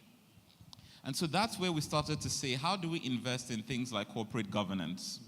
How do we ensure that what had previously been in people's heads was actually documented? Because if you go today, some people have been here for 10 years. They know the process of, getting a fuel truck out of the terminal. They know how to raise orders. They know all these things, but it's in their heads. And so when a new hire joins, you're reliant on this person sitting beside you and learning versus investing in the structures and the framework that ensures that can be passed over. And so we had to learn that. We're on that journey now to ensure that the know-how is codified, documented, and then the processes are actually modernized to ensure that you don't rely only on people for those systems to work. And if you ever got to a situation where, the organization gets very big, you wouldn't know everybody by name, right, necessarily, those processes can still hold them to account and ensure that when you scale up, you can scale up profitably. That is great. That's good stuff. And the reason why I acknowledge that, just Folarin, my partner and I were having a conversation about this documenting of processes, where you come to a place where you have founding fathers and maybe mothers too, who have been in a place. They were the ones who started the whole thing. They can tell you how everything can be done. These are the rules, these are the regulations. But when you want to track where those rules and regulations are written down, they scratch their head to help you find that. And for the last lap of this conversation, we're going to step into the area of vision. We'll touch on vision slightly, then we'll move into design thinking. I loved how Mr. Booker brought that in. It's one of the topics, one of the concepts that are very dear to me personally. I have conversations with that. In fact, I have a podcast coming out soon. I have some recorded sessions already that will be airing very soon on the topic of design thinking, how we can use it. But before we get to design thinking, let's double down on vision a little bit. And we're talking about the futuristic approach to improving what we do in organizations. When you are setting a vision for the company, for instance, you want to achieve certain standards, certain heights, and how are you able to keep that vision fresh? And then how are you able to sharpen? I believe vision can be sharpened. Sometimes we get so carried away by what we have written down 10 years ago or 20 years ago, and such organizations try to stay too glued too married to a vision that is so long ago, for a generation so long ago. So how do you ensure that nimbleness? Mr. Booker, you'd treat that briefly. How do you ensure that what you have in the first place is sustainable and is relevant to the times that you are in as you grow? It's one of those difficult conversations in any organization. Number one is the vision. And usually an organization is started by 1, 2, or 3 people. Doesn't matter. At that time, frankly speaking, they do not have any vision. Or the vision is embedded in 1 or 2 of those founders, right? And it had never been brought out per se. Within a very short period of time, they would begin to then realize that, look, we have a business, therefore we must have a vision. And then they will have the vision session. And then they either hire a consultant, like AB's past life, or some such thing. And that's when the crafting of the vision starts to happen. I like to say a few things, because as CEO of ValueCard, when I left FSB and went into ValueCard, I was the first Nigerian CEO. And we can also talk about people later on about what I found there. Completely dysfunctional organization. Business model was wrong, and invested heavily in proprietary technology in the early 2000s. Now, any of those 3 things can kill a company. Bad morale, bad business model, and proprietary technology. While you can go and buy an off-the-shelf technology to run your business, why build it? Now, the vision part became a necessity when you also want to have, I think for a startup, look at what you want to do in terms of culture and build the vision on that. And of course the business, right? Because what problem are you solving? It's very difficult, can be iterative. So the first vision that you put up there may be good for the next 5 or 10 years, even though, as they say, vision is the North Star, this is where you are headed. As you quickly grow, you realize that you might need to tweak it, but not that not a lot. Now, the other thing are the kind of people you need to build the organization. And if you can get the land race of this world, you're done in terms of running the business, because that's the kind of people that you need to run an organization that is sustainable. The corporate governance item is another. Design thinking can come down the road. I have a story to tell about that, but we'll talk about it later. Thank you. Okay. Okay. I think, AB, do you have something to add to that? I would like for you to touch the design thinking bit before we begin to wrap up the conversation. But if you have something to wrap up, because they're actually quite intertwined in a way, because you start out just like Mr. Booker said, it is iterative. The process you get to keep improving, and really that's what design thinking is about. You get to improve what you're doing, and you keep revisiting it to be sure that you're actually solving problems that meet people's needs. And it's from your interactions with the market that you get to know, oh, wow, we need to do this here. We need to improve this here. So I want you to give some thoughts on that briefly. I'll say something very quick. And for me, having served multiple clients in the Nigerian context, I find that the vision statement is not the thing that is written on your website or in your lobby when people walk in and that you ask, how many people can remember it. The vision statement, if done successfully, has to be the thing that makes each colleague get up in the morning. What do they think when you ask them, why are you going to work today? Because if that thing is not aligned across, if they give different answers, if they think it's simply to earn a salary, then you haven't really done visioning well. And so that's the piece I'll talk about. Yes, it can evolve over time. Yes, you can start off setting up the right one in the initial stages. But the key thing is it shared? Is it shared by everyone? And does it resonate with them such that every morning when they say, I'm going up to work, I'm going to do this thing, and that thing is the vision that you intended for them? Can I just tell a story on By all means, design go thinking? ahead, please. So there is this village in Jigawa State where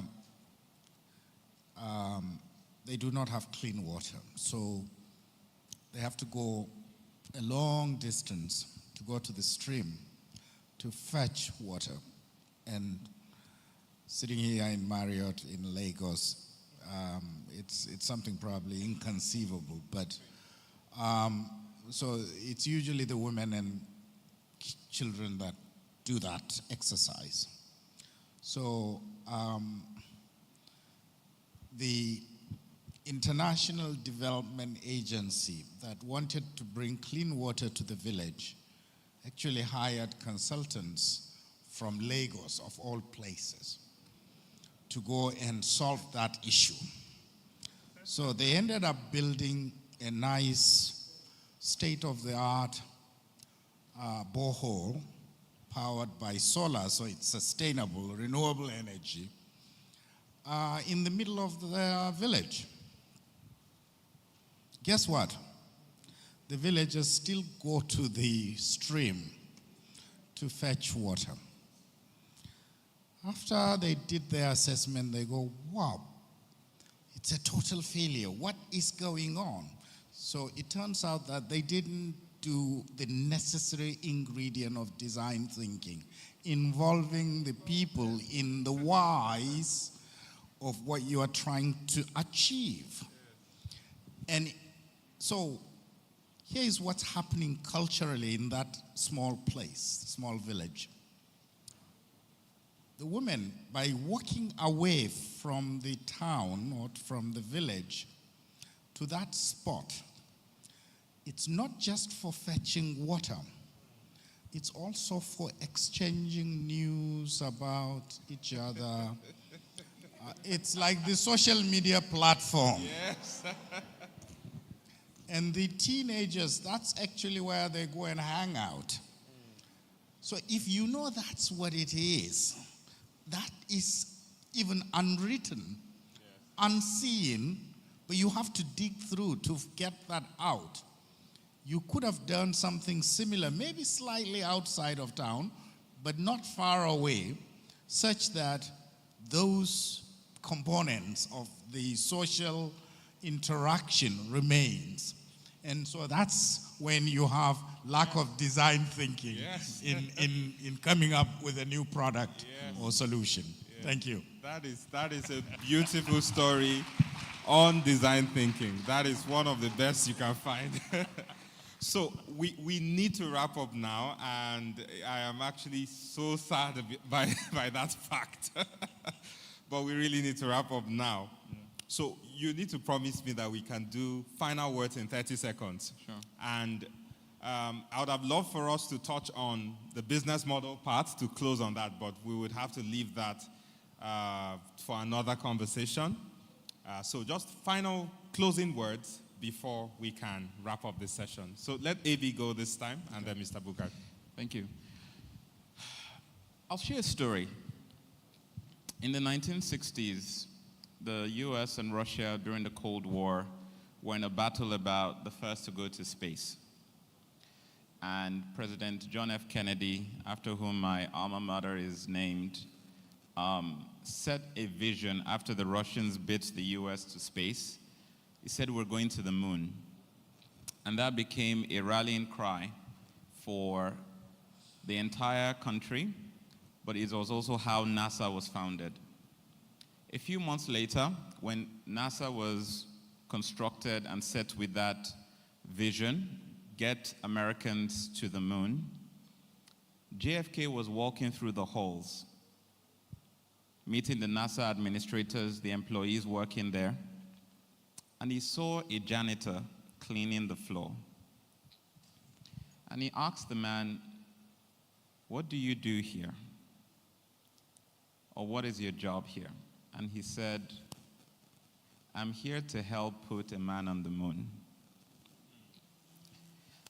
And so for him, it wasn't the task that he was involved in, it was the ultimate goal about visioning that we're talking about that got him there.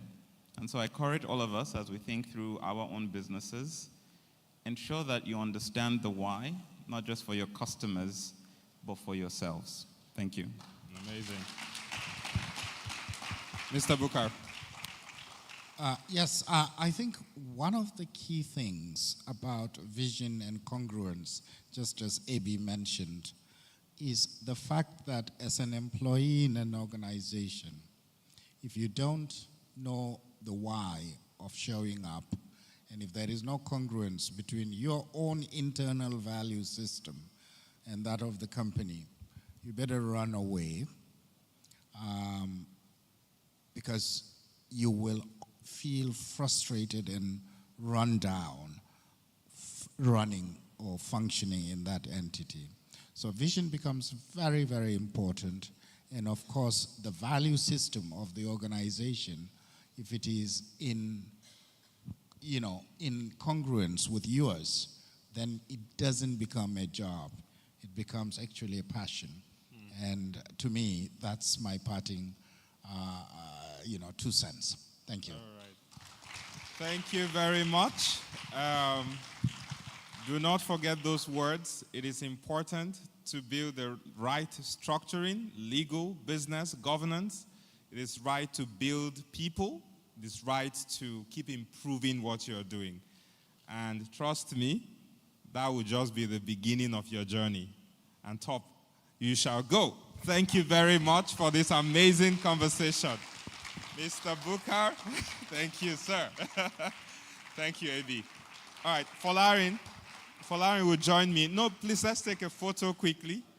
Mr. Bukar, sir, please. Let's take a photo quickly. Folarin.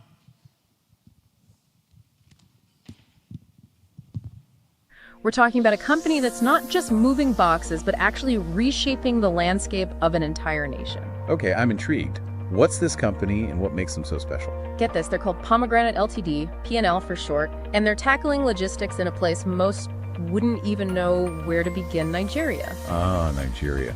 Massive population, booming economy, but infamous for its infrastructural challenges. Now that's a tough nut to crack. Exactly. And what's fascinating is that P&L isn't just surviving, they're thriving. They're working with giants like Nestle, Friesland Campina, Flour Mills of Nigeria, all relying on P&L to navigate this complex web of supply chains. So we're not talking your average delivery service. These guys are playing in the big leagues. What's their secret sauce? How do they pull it off? Well, from what we've gathered, it's a blend of smart strategy, innovative technology, and a company culture that's, well, a little different. Fresh wave of excitement across Africa as Roland Properties introduces another incredible opportunity for landowners. Imagine owning a piece of land that we cultivate for you while you enjoy the financial rewards. For as low as 3.5 million naira, you can secure 1 acre of fertile farmland at Oak Farms. Over the next 3 years, you'll enjoy the rewards of your farmland without lifting a finger. And after that, the choice of what to do with the land is yours. Now, if you missed out on Top Grange Farm Estate, don't worry. Oak Farms is here offering you the same incredible opportunity to cultivate your future. You're hereby advised to take advantage of this golden opportunity to be part of a thriving agricultural future. Oak Farms by Roland Properties, Kobakwe, Abeokuta is where your land works harder than you.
Please, a round of applause once again to the first panel session that had Mr. Abdul Hakim Buhari and Mr.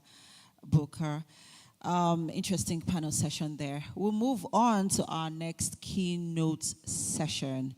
And we have Mr. Oluwole Eteje. He is the CEO of Eweje. He's the CEO of Watts Renewables. Please, a round of applause for him as he makes onto stage. Oluwole Eweje, PENG, founder and managing director of Watts Renewable Corporation, has over 17 years of experience in the renewable energy and power infrastructure sector. He has led major strategic initiatives that have enhanced clean energy access and sustainability across Nigeria and West Africa. Under his leadership, Watts Renewable has designed and deployed scalable, intelligent, and sustainable power solutions across underserved and high-demand sectors such as telecom, C&I businesses, and communities. His vision has secured multi-million-dollar investments and driven the company's mission to reduce diesel reliance, lower carbon emissions, and promote long-term energy resilience across the continent. Mr. Eweje is committed to driving energy access and economic development through clean energy solutions that support long-term environmental and infrastructural resilience.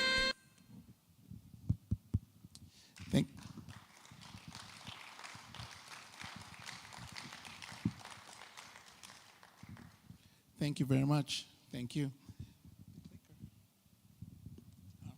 All right, thank you.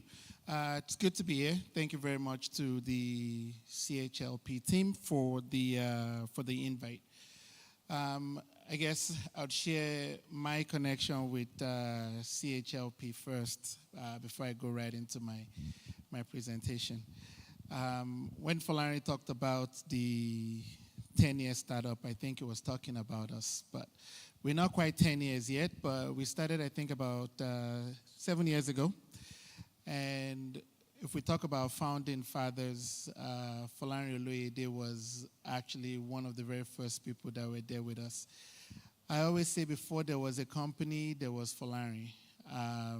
And I mean, on behalf of everyone in our organization, we're always very grateful to the work that he's done for and with us, and that he continues to do. So thank you.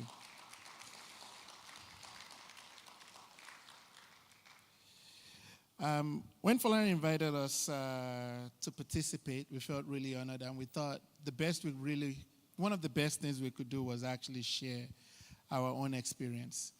Obviously, I'm from here. I went to high school here. I did college here as well.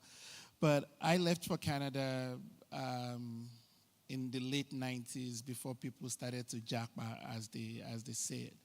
And when people were leaving, I decided to come back. And over the last 7 years, we've been running our business here. And we thought it was important for us to share our own story. So we put together this little presentation talking about doing business in Nigeria, our 7-year journey at Watts Renewable.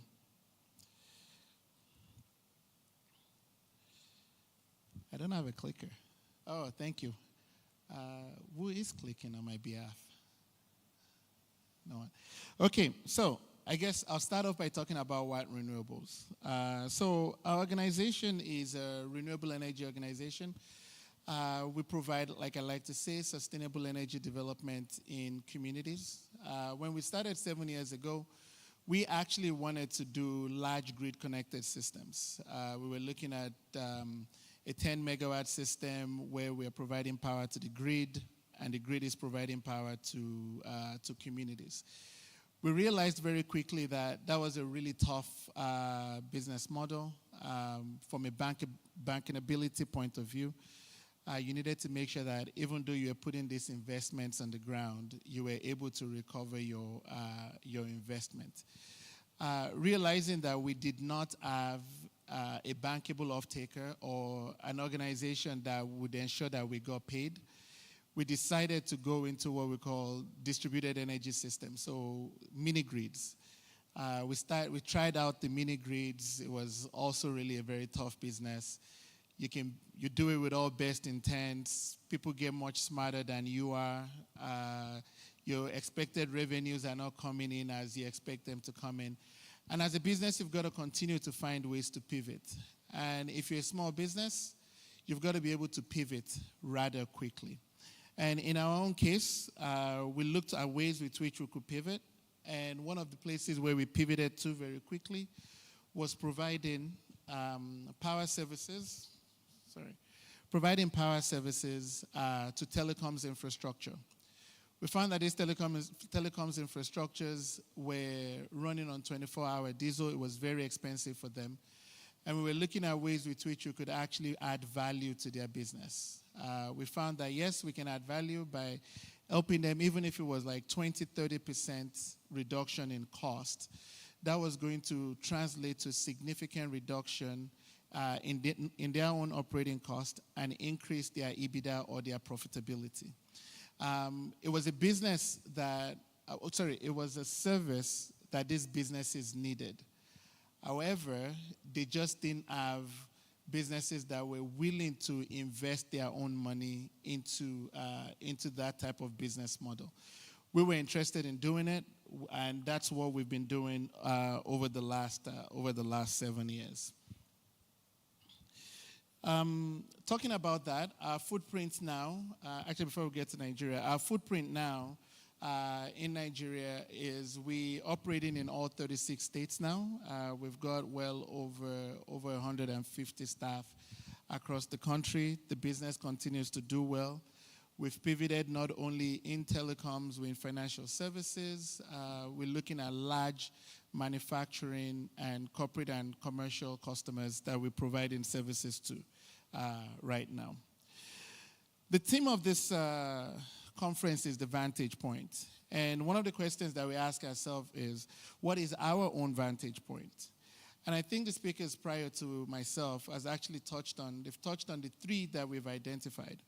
It's the people, it's the process, and it's the purpose or the vision. That's the vantage point. I mean, you would think maybe we actually had all talked about this before we met. But the reality is I've never met the two speakers before.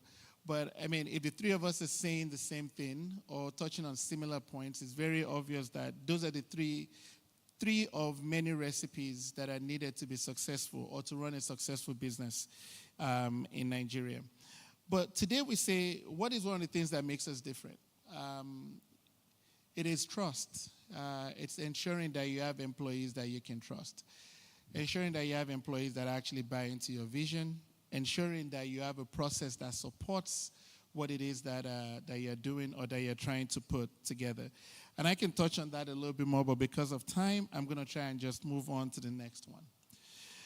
Now, a lot of people asked me, why did I decide to come back to Nigeria? So why come back? I mean, people started asking, well, we're leaving, you're coming back. Is there something that we are missing?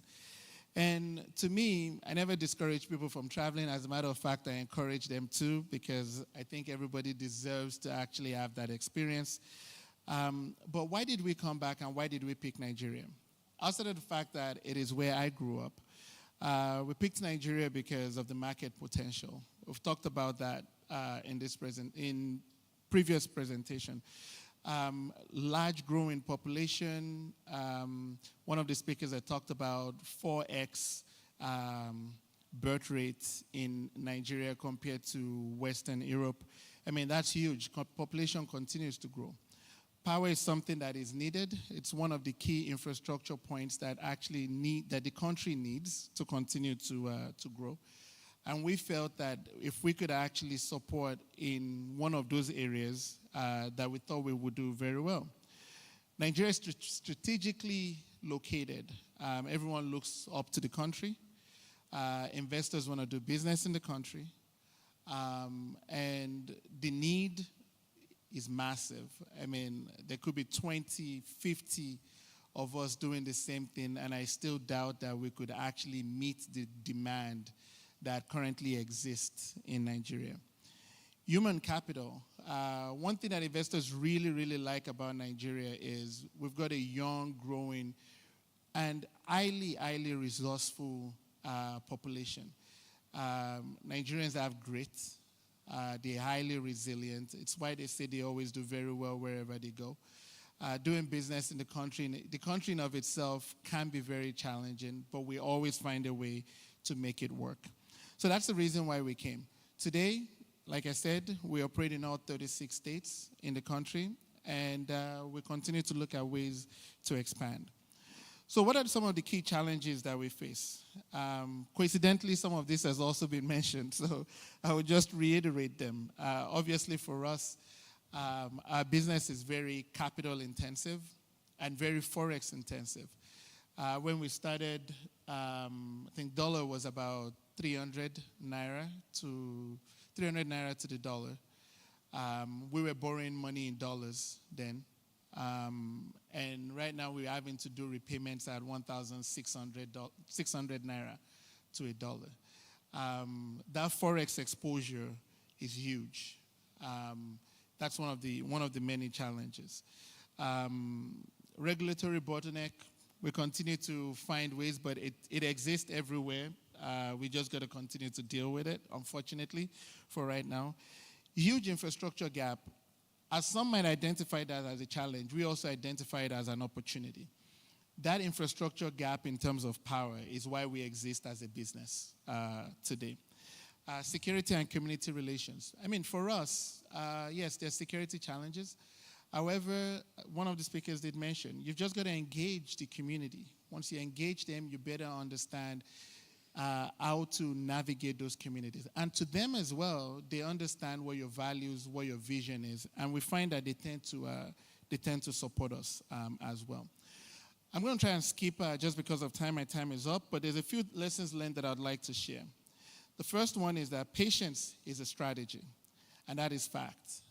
For us, 7 years now, it's taken a huge level of resilience. When Naira did what it did a year ago, most businesses would have folded up. As a matter of fact, during that time, we doubled down and acquired some businesses because we had strong belief in operating in Nigeria. So one needs to be very patient and resilient. That's one thing. You've got to build with systems, not against it. Your business in Nigeria would struggle to grow if you do not put the right systems and processes in place. Information and data is key. It is king. You need to be able to see around the corner, because if you're just looking at the challenges right in front of you, you're more than likely going to throw in the towel.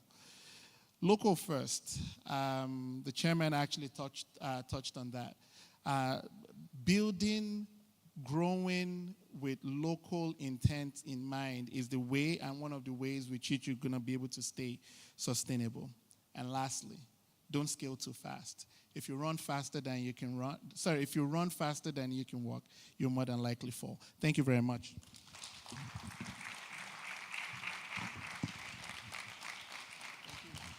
Thank you so much.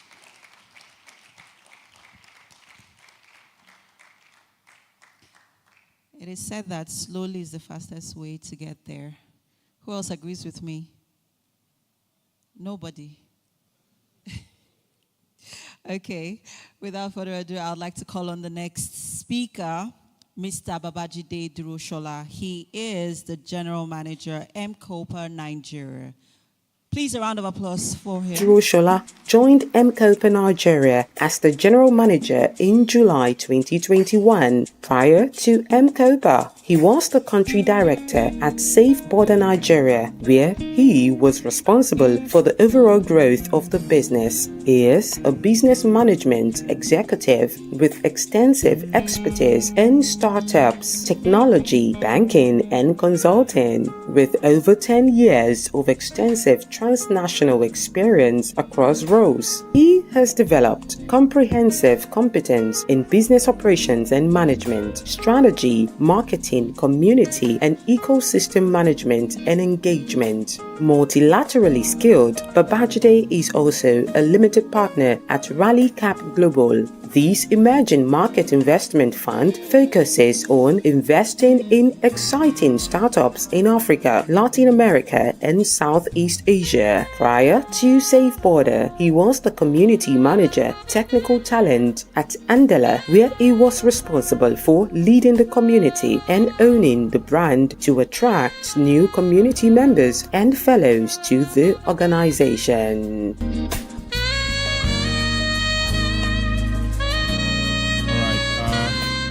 Good afternoon, everyone. So I have an interesting story. And part of the interesting story is because I am what you call homegrown. So I didn't school anywhere. In fact, the first time I left the shores of this country was because of work too as well. And so everything that I'm going to talk about is born out of, just that homegrown experience.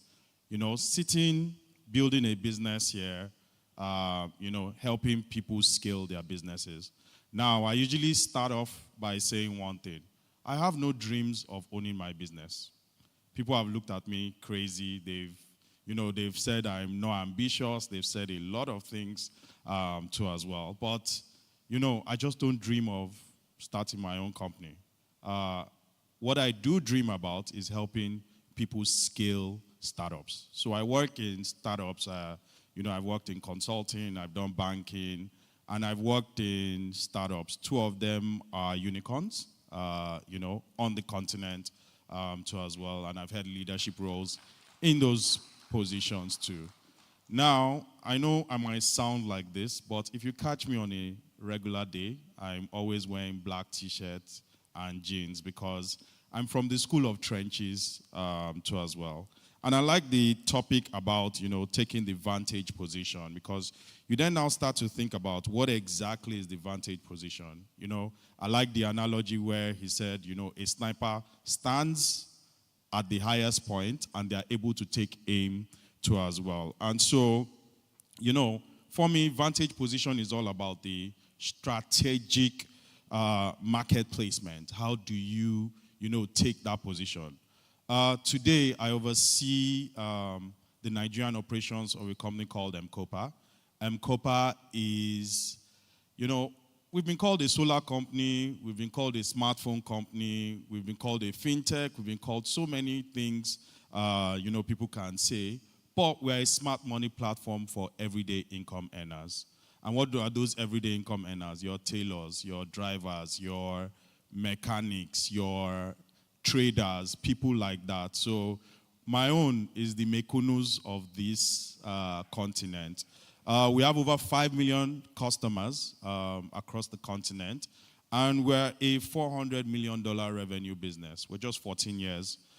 How did we get here? It's you taking a deep understanding of your customer segment. Taking a full, deep understanding of your customer segment. I will end with a story like him because, I'm sure you're trying to connect homegrown. You've worked in all these companies. How did you, get there? But for us is knowing what is required in the market and how to address what is required in the market. So I really like, all these things whereby the part of the reasons why I've been very successful is I've learned from people who went to Stanford, Harvard, Yale, Oxford. Those were my line managers. So those were the people I learned from. But they didn't know that, NEPA used to climb pole to cut your light. And when they cut your light, if you give them money, it's the same people you gave money that will go and call the other people to say those people are owing, so go and collect your own. So they didn't have those local nuances and knowledge. And that's where, you start to see that vantage position. When you take people who understand the local nuance and knowledge of the market, and they have all the international knowledge, the best frameworks, the best practices, helps you take a vantage position. Now, what are the key elements of a vantage position? The first one is really differentiation. How can you be different? How does your product, shout different from every other person, different from every other, product in the market. Today, as Chlp, in Nigeria, we have over 15 corporate competitors. We have about God knows how many very not corporate competitors too as well. But we're the first in the market. And this is under 5 years. So we met some people in the market, and we'll be able to quickly overtake them. And we are growing at a rapid scale too as well. So we offer something different that stands out from what our competition does. The second thing is we create value. Remember I said we are the platform for everyday income earners. So it's not about the smartphone borrowing. It's not about the cash loan borrowing. It's not about all those things. It's about the everyday income earner and their interaction with our product. How can we continue to create value for them so that it doesn't just seem like it's exploitative? The next is sustainability. I like the fact that, the McKinsey, ex-McKinsey Adover gentleman did talk about, and he was like, it's not about growing everywhere and running. Today, we only service 5 states. Now, many people will be like, 5 states in Nigeria? Yes, 5 states. And that's because we needed to build something that was sustainable. From your customer operations to your logistics to your, phone servicing and all those things, the entire thing that adds value, you have to ensure that that is resilient and is sustainable. Now, how do you identify your vantage position? This is something people have really, really said about it. And part of the things that I've done, when Chlp started in Nigeria, it was a loss-making business. We're a profitable business today under 3 years, which I've led as the general manager. And it's just a lot of things about identify certain things. Understanding the market. I like the numbers everybody shouts. Nigeria, 200 million people. We have a big market. We really don't have a big market. Now, we have the potential to have a big market, but as of today, we don't have. Dangote, the richest black man in the world, yet we still boast the most poor people in the world. It's 2 sides of a coin too as well. And how do you understand that 2 sides of the coin? And how do you understand the interactions of the 2 sides of the coin? Very important. The next is competitive analysis. You know what your competitors are doing. You watch, you innovate, you keep tabs, and you continue to do check pause. The worst things that kill companies who have gotten to a vantage position is they become comfortable. Example, BlackBerry. They did not see Android and iOS coming, despite the fact that that was staring them right in the face. So competitive advantage is very important. The next is internal assessment. I like this. This is where corporate governance sits and lies. Part of the things that kill companies fast the most is corporate governance. So, the core competencies within the company, build corporate governance around competencies, not people. And that's the biggest mistake people do. I tell my team, I say, I don't build people, I build processes, I build structures that allow people to do flourish. And you see certain things, I like the innovative idea that came out from Adover too as well on how to reduce some of those things. It's because there were people who were equipped with the competence, and they were able to take the right decision. And we've seen those things too as well. Now, I'm one very big for corporate governance. Processes and policies really, really govern the behaviors of people within organizations. Now, people can spin your organization out of control, especially when you start to have big people. Now, just to give you a size of Chlp. Chlp is 2,000 people across the African continent when I'm talking about full-time employees. Now, in Nigeria, we're about 300 of those full-time employees. But we then also have about 7,000 agents to manage with us. And then there's cadres and things like that. How many of you know that, when you have a company and the company culture looks this way, people can build multiple companies in your company where the culture is very different. That's why I like the conversation that said, execution eat your, strategy and culture for what? Breakfast. And so for me, excellence is a very big watchword, especially when you are thinking about designing corporate governance. Why is the Vantage position very important? We're all in business to make money. Like, I don't get it. So, yes, I belong to the startup world. I still don't get a lot of things in the startup world where people are, giving money to make money. I always say this, that any bumbling idiot can make 90 cents by selling $1. Now, it takes very, very smart people to be able to make $1.10 by selling $1. The next is, customer loyalty. It's very important that your customers are loyal to you, especially when you look at, dwindling market share of wallet.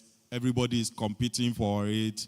I like the conversations around the banks. The banks are looking for everybody sitting in the first row so that they can be their primary customer too as well. Now, you look at all of them, they are primary customers to at least 5 banks. Meanwhile, the 6th, 7th, and 8th bank is looking for them. The other people who are disrupting started disrupting from what? The back. So they started disrupting from people who were at the base of the pyramid. Now, the reason why I use OPay today is because my mechanic, OPay, my plumber, OPay, all of them OPay. So at some point, when you have to start transferring to multiple OPay accounts, what do? You go and sign up for OPay too as well. So understanding your competitive advantage is very, very important. And in conclusion, securing your Vantage position, what is very, very important is you monitor. You always monitor what is going on, what is happening, what are you doing, how are you doing it too as well. You adapt. If things are changing, move away. Chlp started as a solar company. Be it as you believe. We're a solar company. But today, we power smartphones and we sell over 1.8 million smartphones a year across the continent. We give cash loans too as well, because if people take phones on loan, what do they do after? You give them cash, and you keep giving them cash, and you give them more cash too as well. You continue to adapt, and you innovate. When you find a product that is working, start to look for the next 2 products that you can add on it. Don't just sit on the cash cow so that you don't be like BlackBerry. Thank you very much. Very insightful, very precise. Please, another round of applause. There were 2 things that were something very similar to what Abdul Hakim said, adapt.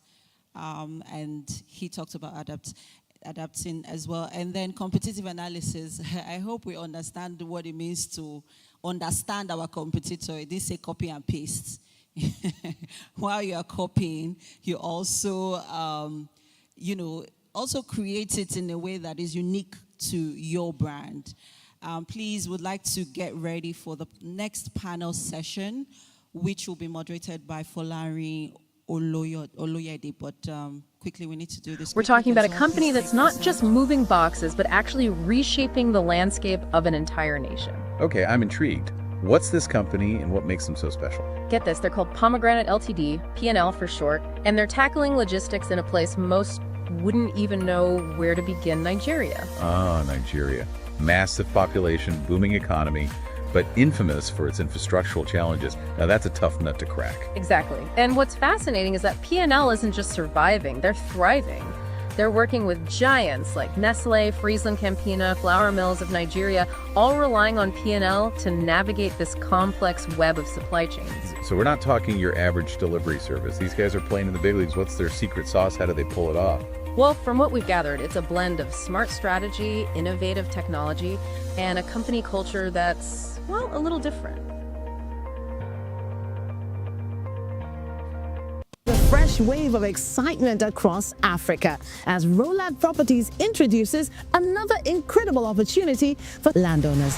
Imagine owning a piece of land that we cultivate for you while you enjoy the financial rewards. For as low as 3.5 million naira, you can secure 1 acre of fertile farmland at Oak Farms. Over the next 3 years, you'll enjoy the rewards of your farmland without lifting a finger. And after that, The choice of what to do with the land is yours. Now, if you missed out on Top Grange Farm Estate, don't worry. Oak Farms is here offering you the same incredible opportunity to cultivate your future. You're hereby advised to take advantage of this golden opportunity to be part of a thriving agricultural future. Oak Farms by Roland Properties, Kobakwe, Abeokuta is where your land works harder than you. Okay, before we move on to the next panel session, I want to recognize our online attendees. We currently are streaming live on YouTube, and we also have a Zoom link where we have people joining in to be a part of the event virtually. We welcome you. Thank you so much. And if you are in need of the Zoom link, you could ask any of the ushers standing by if you need the link, so that maybe you could share with a friend, to share with a friend, to share with a friend, to be a part of the conversation. Kindly ask any of the ushers standing by and they'll share that with you. Now to moderate the next panel session, which borders on tech and renewable energy, I'll have Folari Oloyede. Please, a round of applause for him. Okay, thank you so much, MM. Wale and Jide, the seats are for you. Thank you.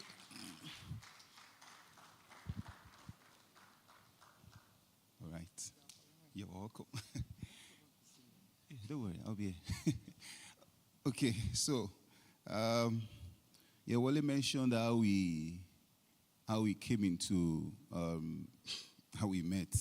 I just got back from work one day and they said, there's some guy sitting in my living room. I won't leave until I got back from work. And I met him. And since then, it's been a good journey. So I'm going to start with you, Babajide. Please, the timer should be 15 minutes. Okay, we've seen many amazing ideas not eventually become real businesses, in spite of those ideas being amazing and actual solutions to problems. For you, what has the experience been? And as an operations manager, we'll listen to you.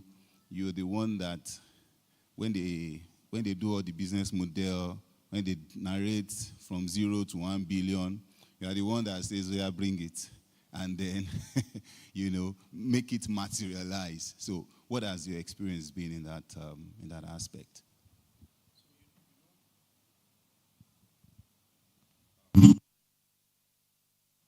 Mic check. Okay, great. When people start to think about ideas, it first starts with a problem that, they face and they've experienced too as well. Now, the first thing that typically happens is you go out into the market, you go and test the hypothesis to say, is this a problem that multiple people are facing? What usually happens in that situation is, I know you, Folari, I know your partner. Those are the first set of people I'll go and talk to. So we talk to people who are like-minded like us. Now, we don't continue to break down that filter and go down to find out if that problem is a problem that is faced by, mass market, or is a problem that is faced by a niche set of individuals. And now I'm talking about from a B2C perspective too as well. And so what then now happens is we then now run off and start to build out that idea based off of talking to our friends and talking to our family and close circle. By the time that product goes out into market, you start to see the reality of things. You start to see that, one, the product is either a luxurious product, so even the base of the pyramid doesn't get it. And when you look at companies that have really won in our continent, there are people who serve mass market because the continent is not rich. The continent is poor. And for you to be able to make money, you need to be able to serve what? Mass market. You look at the M-Copas of this world. You look at the MTNs. You look at the OPAs, Money Point. You look at the Safarikoms. Who are they serving?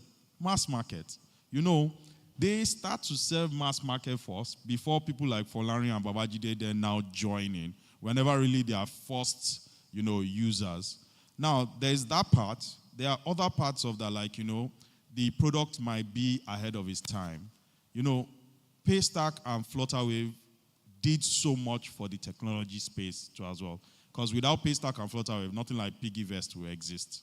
So nobody would think they can say, because how would you get your money in without the likes of Paystack, Flutterwave? Then MoneyPoint 2 came as well.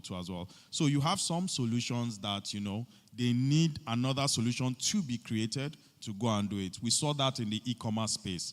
It became a problem where, the likes of Jumia and Konga had to go and start building their own 3PL logistics because everybody wanted to be Amazon. But they forgot that Amazon ran on an infrastructure that already existed in the US. So you have to go and build that, which is expensive and can take you away from your core. So multiple factors, contribute to you ending up where the product doesn't work. But lastly, I'll say is that companies who are solid, and I'm not talking from an operations perspective, I'm talking from an investor perspective right now, is we always test for the founder's ability to pivot. We test for the founder's ability to say, yes, I started this way, but I'm now seeing that the market requires this. So I'm building this and I'm connecting the bridge between what I initially started with and what the market really requires. And those founders are the ones who actually win. Wow, that's quite profound. And it goes to show that after all the paperwork and all of the nice spreadsheets and, you still need to go and look at what's happening out there. You need to step out and look at what is really going on out there. So that's very, very valid. So, Wale, okay, because we know each other, I want to ask some very direct questions. So one of the challenges that small businesses face, now, when a small business comes in contact with a big business, it feels so great because you're almost like, okay, you're dealing with 10 small businesses prior, and then you get in touch with one big business, and that one big business can literally guarantee you what those 10 small businesses can pay. So it's a big achievement. So for you at what? I know you've had to relate with organizations far bigger than you are. How has it been relating with them? Sorry, this fly needs to go.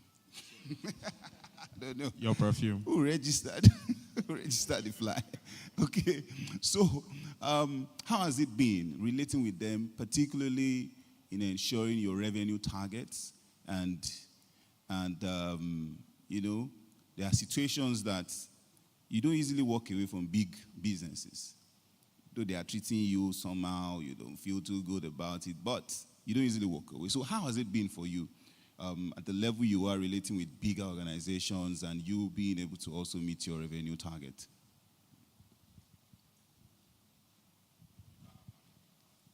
Thank you. Yeah, it's been mixed feelings, I guess. When you're growing with a small business, you both tend to have very similar visions. You both want to grow. You're both supporting each other. But if it's when it's a big business, the business is bigger, revenues are probably better, maybe more assured, but then there's a lot of other things you've got to deal with, such as the take it or leave it contract procurement approaches. Excuse me. Margins might not be the greatest, but at least you know that the margin is going to be assured. But at times, also, small businesses or businesses, when you want to do business with the big guys, we tend to overpromise as well, right? So we go in really low to just get in there. And, we've seen businesses that have been taken out completely by those types of strategy. So for us, it's just kind of always trying to stay in there, as I say it. The guys they might give you the shadiest contracts. As long as you've got the right protections in place, we've got the right lawyers in place to help you ensure that those protections are in place. once they see the value that you're adding, at times they come around. But if they don't come around, I mean, it's another strategy. You can use the fact that you're working with this big firm to maybe secure another bigger contract somewhere else. So one is just going to be able to stay in there and try to be as resilient as possible. Something you said in passing about having adequate legal support is a point that should really go out there. Typically when, well, you can start and still see getting adequate legal support as a cost that should be avoided. But the moment you start relating with those big organizations, when they start giving you 60-page agreements, I've seen guys that are personally reviewing 30-page agreements. I asked them, you read this thing by yourself? I said, yes. I said, okay. All the best to you. So when you get to that level, you need more of technical support. And it's part of the structure we have also been talking about. So, Babajide, I know you're such a strong advocate of job ownership, people owning their jobs, okay? You're not the owner of the business, but the job you have in the business, you exercise utmost ownership over it for the overall good of the business. Do you want to preach that gospel again today? Yeah, one thing I really see, and when you think about like the American work culture and you think about the Nigerian work culture, Nigerians work very, very intense. I don't want to use hard because most of it is trying to navigate problems rather than an application of intelligence that builds out productivity, all those things like that. And I think we need to start coming to a point where we are talking about hard truths as, individuals, as operators, as people who either are starting businesses and going to hire employees too as well. You see someone who lives in maybe Mowe Bafo will wake up at 4 a.m. and, leave his house latest 5 so that he can get to VI. And he'll add that time as hard work, which doesn't add anything to the bottom line of the organization. So these are some of the issues on how we can then now start to separate the challenges of working in Nigeria versus things that, show and build ownership. Many people ask, they'll be like, oh, how did you do it? How did you do it? There's the part of organizational ownership. Everybody wants the company to send them on training, all those things like that. Then there's your own individual ownership. Like, I usually tell people, the way I think now is like someone who went to Harvard, Stanford, Oxford, and I'm talking about all my previous line managers and where they went to school, and imagine interacting with them every day, doing one-on-one with them. You are soaking up that knowledge, so you are taking that ownership. And then I love what my Oga, Mr. Kayari, said about, people going to work and the vision of the company being, tied and the core values of the company. Now, one of my core values as an individual is excellence. And excellence for me is not perfection, but it's showing up when it matters the most. How do you show up when it matters the most? Now, that's what is really lacking from a lot of Nigerians when we talk about the employees, how they show up when it matters the most. It's not just about showing up. It is at the critical point when it matters the most, how do you show up? So things are supposed to break.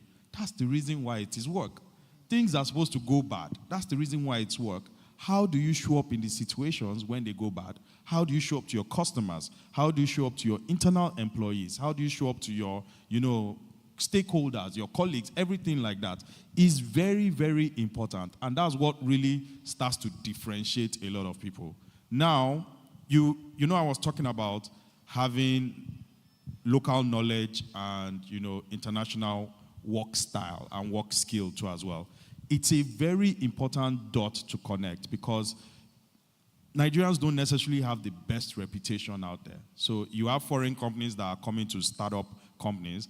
The first instinct is to go and hire foreigners into the market. Now, those people fail over time. When they fail, they'll just be like, Nigeria is too hard. And then the first thing to do is to what? Pull out. The reason is because the moment that they put in a Nigerian that is there, that understands the local nuance and market, they are not connected to the organization. The value system does not align. So the first thing is they start to think of how they will enrich themselves from the position that they are sitting in. And when they see that, the employees see that and they say, Oga, that's how Oga operates. They too, they start to operate that way. And lastly, I always say to leaders, you always model what you want your employees to look out for. The last company I worked for, when I was announcing I was leaving, people thought I had sold the company. So they were telling me congratulations, and they were asking me how much I made from the exit, until when I told them that I'm not the employee, I'm not the owner of the company. And then I brought the profile. In fact, many people in Nigeria had never heard of the founders before. That is that level of ownership where people will see you operate and they will think you own it. Amazing. And the thing about owning the job is that the ultimate benefit comes to you because you are developing yourself, and the moment when you were leaving the organization, you could not have handed over the knowledge and everything that you've acquired over time. So Wale, you said something while you were speaking. You raise dollars, spend it in naira, make naira, then send back dollars. How has that been? Those flights, fly in, fly out, and all of that. How do you do that? I mean that the dollars come in as your investment, and then you are operating the business in naira, and you are making money in naira, and you are repaying the investments in dollars. How has it been? It's been a sorry, before you go ahead, I know that you there are some of those investments that you did before this present administration. Yeah. And on May 29, I don't think that we've experienced a quicker and sharper change of things. From that statement, subsidy is gone. And from that statement, everything, as in maybe other policies in Nigeria takes time before you feel it. But that, as it was announced, as people went out, everything started changing. So, how did you cross? How are you still doing till today? Tell us. We're doing it by the grace of God. That's the Nigerian answer. Two things happened to us at the same time. So we run solar hybrid systems, which means 80% of our costs is diesel, even though we run solar systems. Yes, we're providing savings to the off-takers, but our own operating cost, 80% of our operating cost is diesel. When the new administration came in, not only did we see a massive, I hate to use the word devaluation, but a devaluation in the naira, we also saw a sharp increase in the cost of diesel, which meant that we saw over 100% increase in operating cost. We saw over 100% devaluation, which meant that we needed to be making over 250% increase in revenue. But that wasn't happening. There was no off-taker that was going to give us a 250% increase. And I say to people, we were losing on a monthly basis 40 million naira every month for the business that we had. And we carried those losses for over 1 year. And, you've just got to keep staying in there and being resilient. So that's why I said, by the grace of God, it's true. But, your off-takers aren't stupid. They're smart people. Your off-takers, unless they are artless, also don't want you to die. But they also want to see that you've got resilience in you. So they test you, and you stay in there and you keep reminding them that, look, this is what my bottom line looks like. But in the interest of business, we're still here. And I think towards the end of last year, we started seeing reasonable off-takers wanting to actually renegotiate. And also wanting to be fair, not just renegotiate, but also be fair with the current realities. And that's where we are. Wow. time's up, but I must really commend that. Truly, what you said during your presentation, that patience is a strategy for you. There's no other way. When you mentioned the figures, people were looking like, are you still alive? But it's okay. Thank you so much, Wale, and thank you so much, Babajide, for this session. So we take a quick picture. We can roll the hands now, please.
Hello, hello. Okay, great. Please, another round of applause for the last session.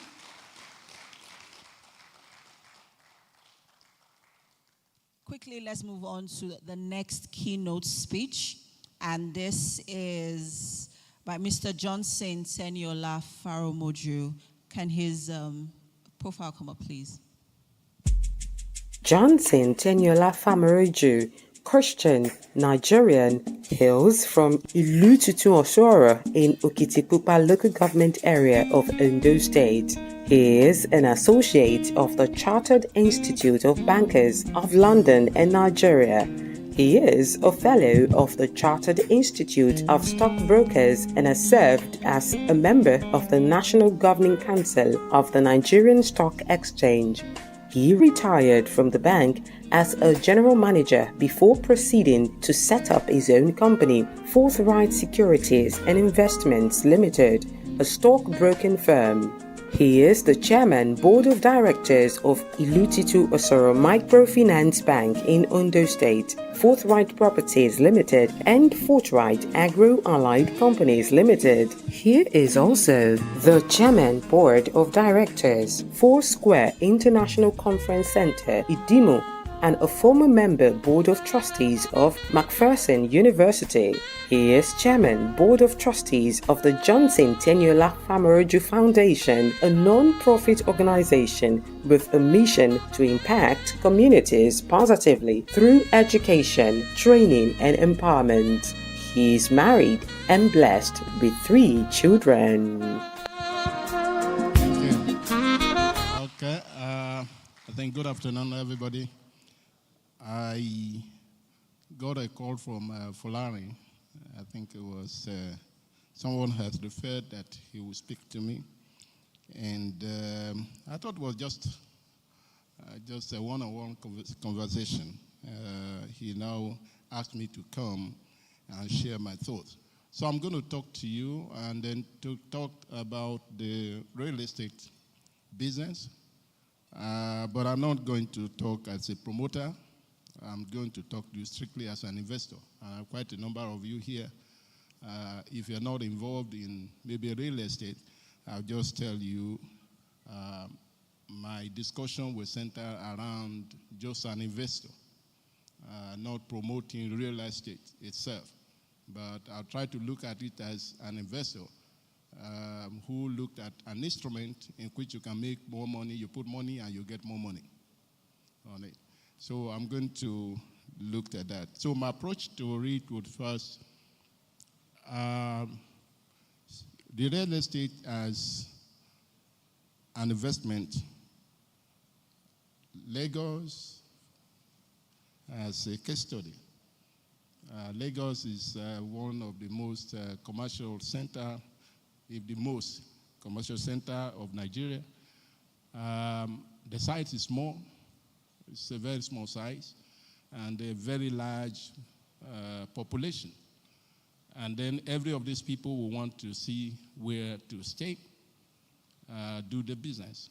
So my focus is to look at, okay, yeah, then property will be very good investment here. But sometimes we're limited only to just accommodation. But if you look at it, there are quite a lot of things you can do with it.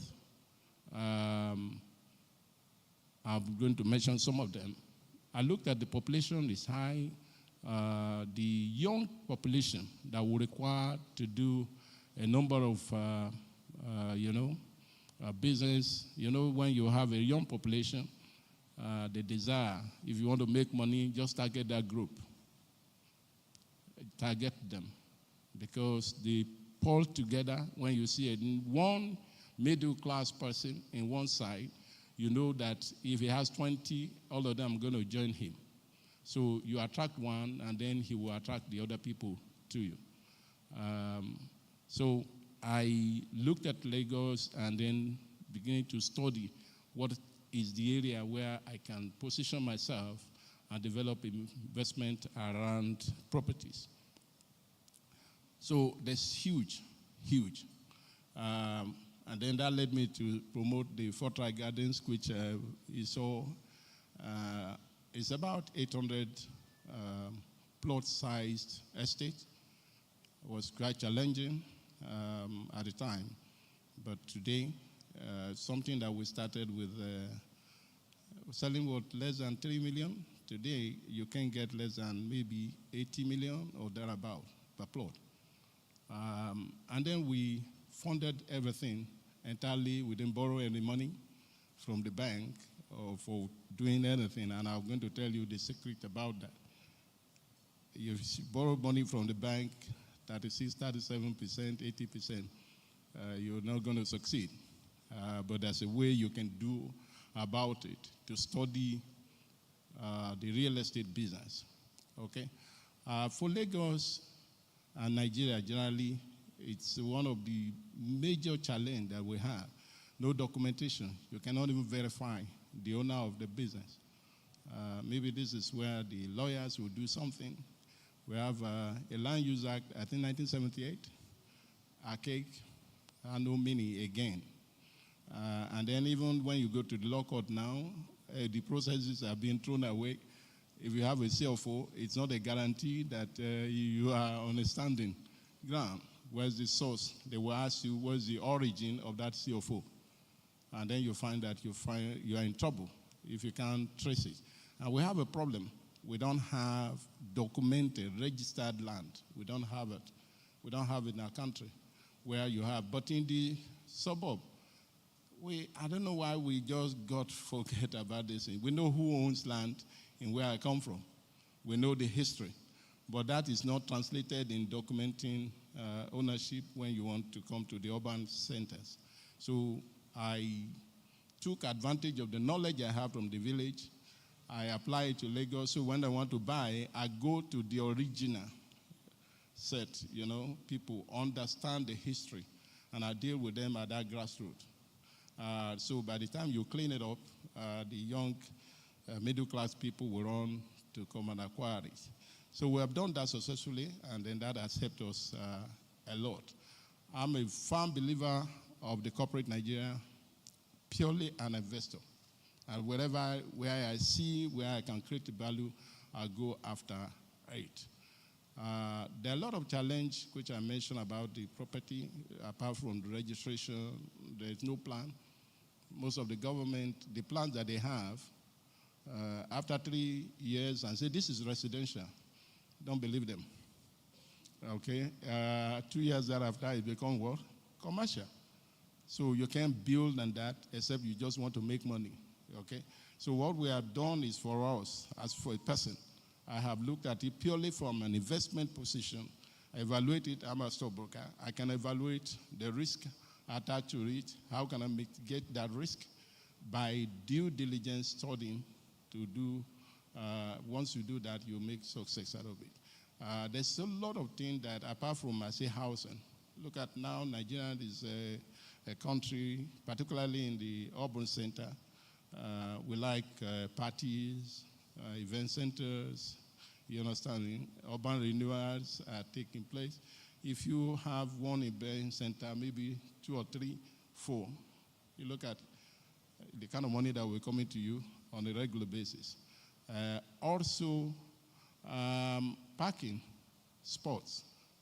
A lot of us have not seen as a major business. You understand me? If you go in now, you drive your car to anywhere now, the first thing you go to, where am I going to park? You see? But if I build a place where people can park and I collect money, go to parties. If you tell you how much those guys are collecting from you when you do that party, you know, you buy your car, it is 1,000. And you think it's a small money. But if you look at what they are collecting on the daily basis on a parking space where you put your car, those are major investments which we have ignored. That is not. Hospitals, they have brilliant doctors that are looking for somebody to build where? For them to practice. They don't just want to buy equipment and then nowhere to practice. But if you build the hospital for them, you rent that place to them, and they operate on it, and then you what? You make your money, okay? So these are areas you can look at and then make money in property. But before I stop here, let me just make a Lagos. If you look at Lagos today and then, oh, where do I have to put my money? I've just mentioned Ibejuleki, and I tell you the reason why you need to do that. If you don't, that is the new Lagos. That's a new transformation of Lagos. If you look at the positioning, you know that that is the area where you're not there, you are not in property. You're not smart to look at it. From the Eco-Atlantic, okay, down to where Dangote is here, to Ekpe, and then cross to some part of Ikorodu, and then some part of Ijebu-Ode. This is the new Lagos. This is the new Lagos. So for me, as an investor, you know what happened? I've done my work. If you look at it, you have the Dangote refineries, you have the free trade zone, you have the deep sea, you have the Lagos Calabar, you have those axes in that stress. And you found that that is the area when you sit down and you want to make your business investment choice, just go to there and do your due diligence, which a lot time will not permit us to go through some of the things you can do to navigate the problem. But if you look at that area and take strategic position, frankly, you just hit jackpot. I can tell you that there's no, well, I thank you for free, but if you need any further consultation, you can just talk to me. I will guide you on what to do. Take your position there, you can lose. You will make maybe 1,000% return on that kind of investment. That is what the property company or as an investment, that is what it provides.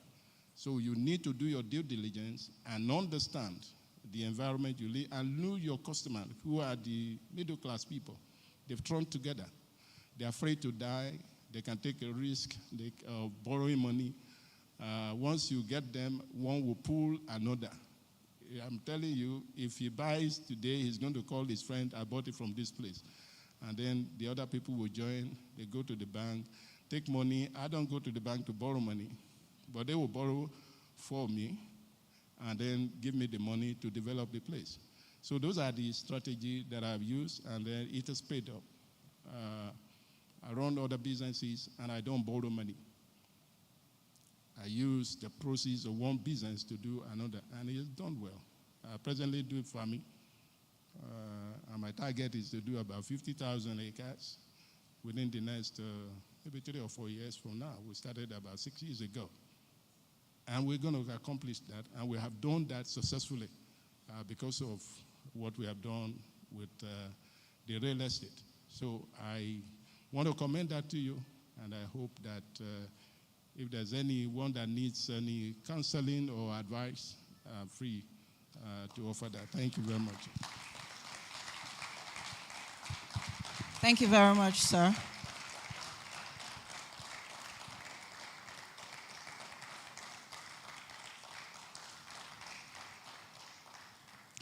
I'm sure when he talked about investing in a business that'll get you 1,000% ROI, everybody's eyes lit up. Okay, let's move on to our keynote speech quickly. And I'll call on Temi Tokwe Mark Odige, my sister, my friend.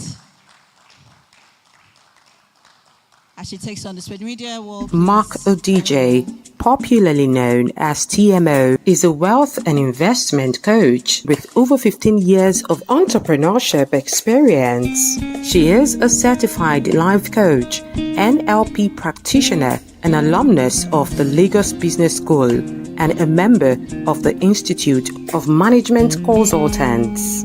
In the last 11 years and counting, Tokwe has served as a co-host on the #1 breakfast show in Nigeria, Your View, talking about nation building, interviewing leaders, and speaking truth to power. From being a successful makeup artist with 3 outlets, she transitioned into a successful router, founding Rep 360 Limited, a real estate development company that uses real estate as a platform for wealth creation and people empowerment. But this was not a smooth journey. In 2020, during the EndSARS protest, Tokwe faced one of the lowest points in her life. Her car was burnt and she lost her makeup tools and everything she had worked so hard to acquire. Tokwe Mark Odige is not just a successful businesswoman or an award-winning TV host. She is happily married to Mr. Mark Odige and they are blessed with 3 lovely boys. Thank you so much. I feel excited to be here, but we've had a lineup of speakers that are so loaded that it's like a setup, and the person that set me up is right in front of me.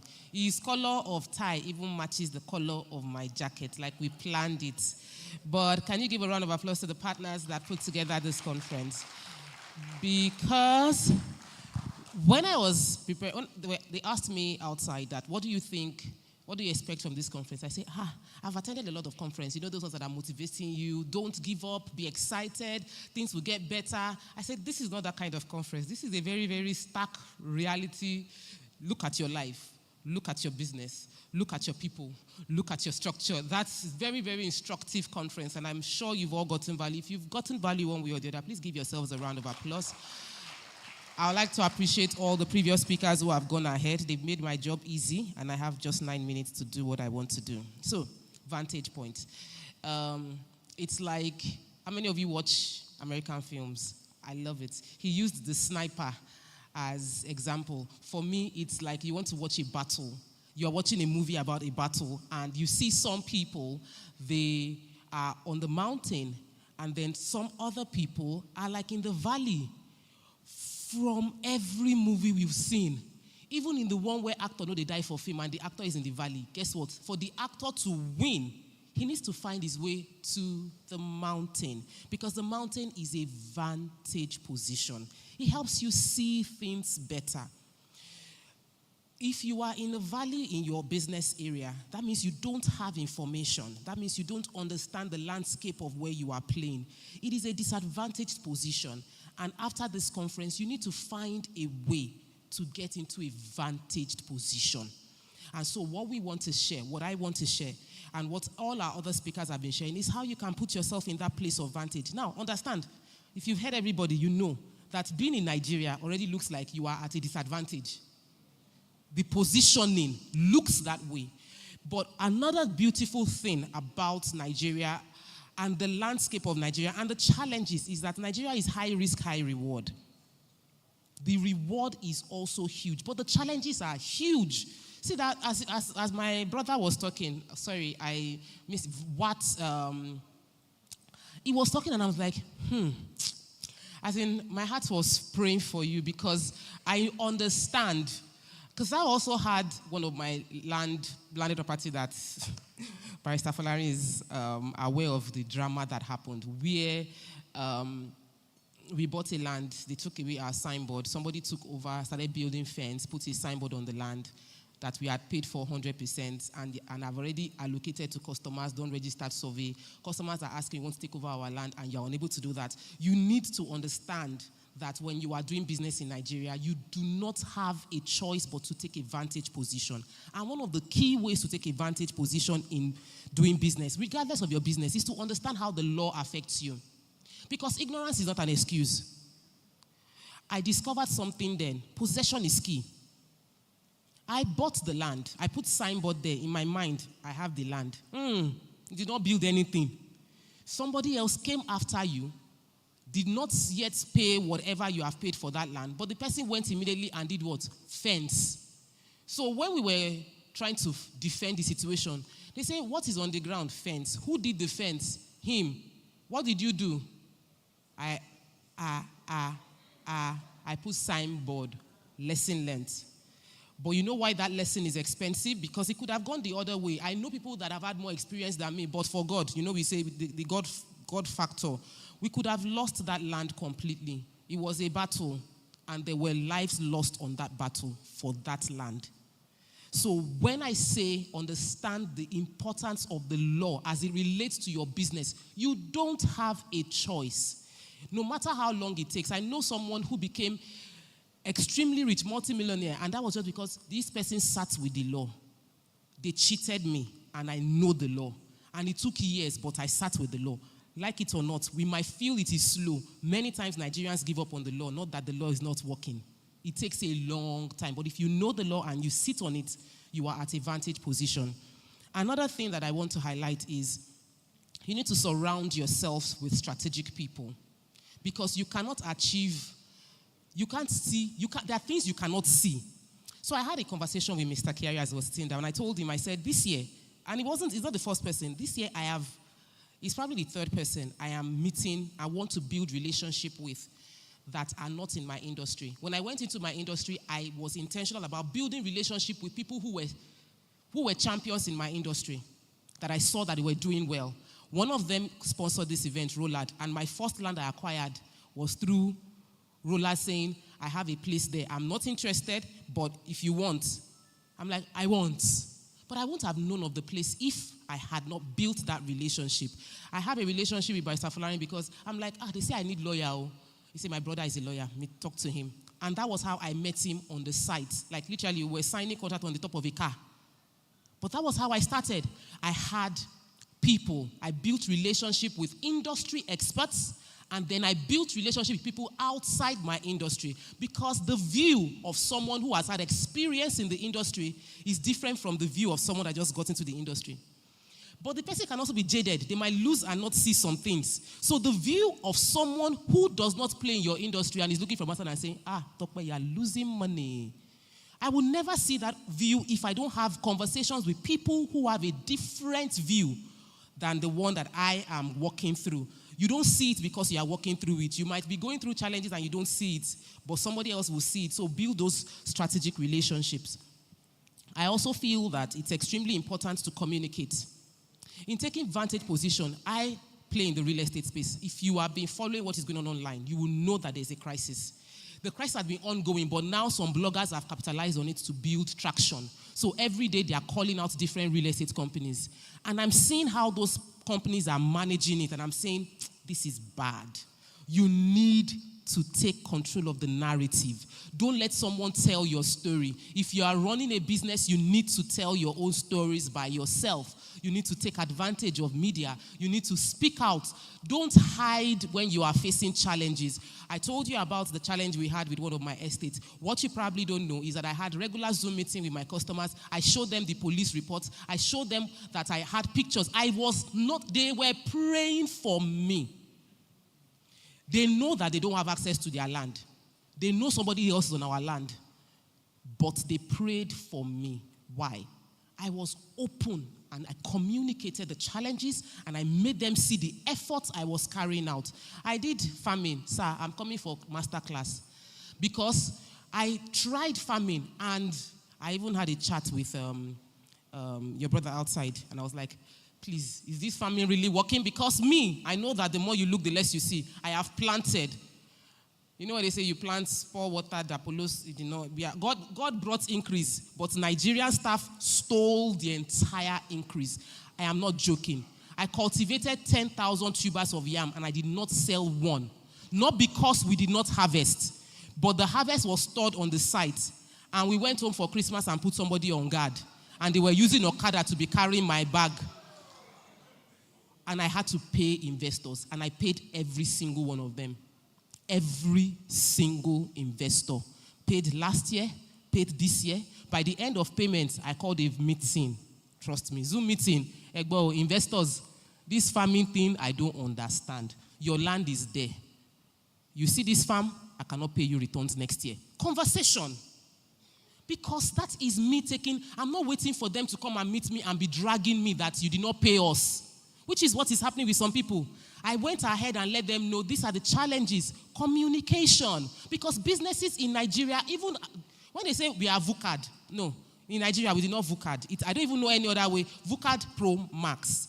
Challenge Pro Max. As like just increase the scale. That is the kind of challenge that you face here. So for you to do business here, you need to take all the homegrown knowledge as well as all the international knowledge, and then you will execute radically. So if I say communication, if you are facing any challenge, you know how I respect my tailors that will tell me, I'm so sorry, TMO, I cannot make your outfit in the next 2 weeks. It will take me the next 2 months. You know the respect you will earn if you're able to tell a client that you cannot get this land in the next 6 months. It will take us 1 year. It will take us 15 months. They might not like it, but they will appreciate you for communicating because they have those that ghosted them. So you are taking a vantage position by informing your people. Have conversations with people. Don't hide. I've been talking about this hiding thing. I had a conference a few weeks ago, and I kept shouting, don't hide. Because we hide. And my time is running, so I'm going to be fast. So there was a land I was going to acquire. I think, sir, Barrister Falani, you went for a meeting in Tombu with that woman. I didn't go. My husband went with you, Abi. So I was going to buy this land. I was so gingered. This is one of our biggest estates. This is going to be landmark. He went for the meeting. My lawyer went for my husband went for the meeting. I wasn't in the country. I came back and I had a session with my mentor. And because I don't hide, I told her, there's this place, Ibejuleki, I want to acquire. And she said, who did you meet with? The lady, she's in Nikoyi, around Banana, and said, Tombu. I said, yes. She mentioned the person's name. He said, EFCC will carry her in the next 2 weeks. Lo and behold, EFCC carried her within the next 2 weeks. We were going to gather our life savings, borrow money, add everything to do deposits. We would have lost the money if we paid to her. Because she had collected money from several people on the same document she was showing us. In having that communication and having that conversation with people, I was able to discover what would have cost us a lot of money. Not everybody is out to hurt you, even though the landscape is very, very aggressive. Please communicate. Please take a position that can give you better view of all that is happening. And when Kasala boss, when Yam Pepe scatter, call your lawyer. Because you know what? That's your final point of call. That is your final point of call. Don't joke with the law because the ignorance of it can hurt you. Thank you so much for listening. Thank you for your time.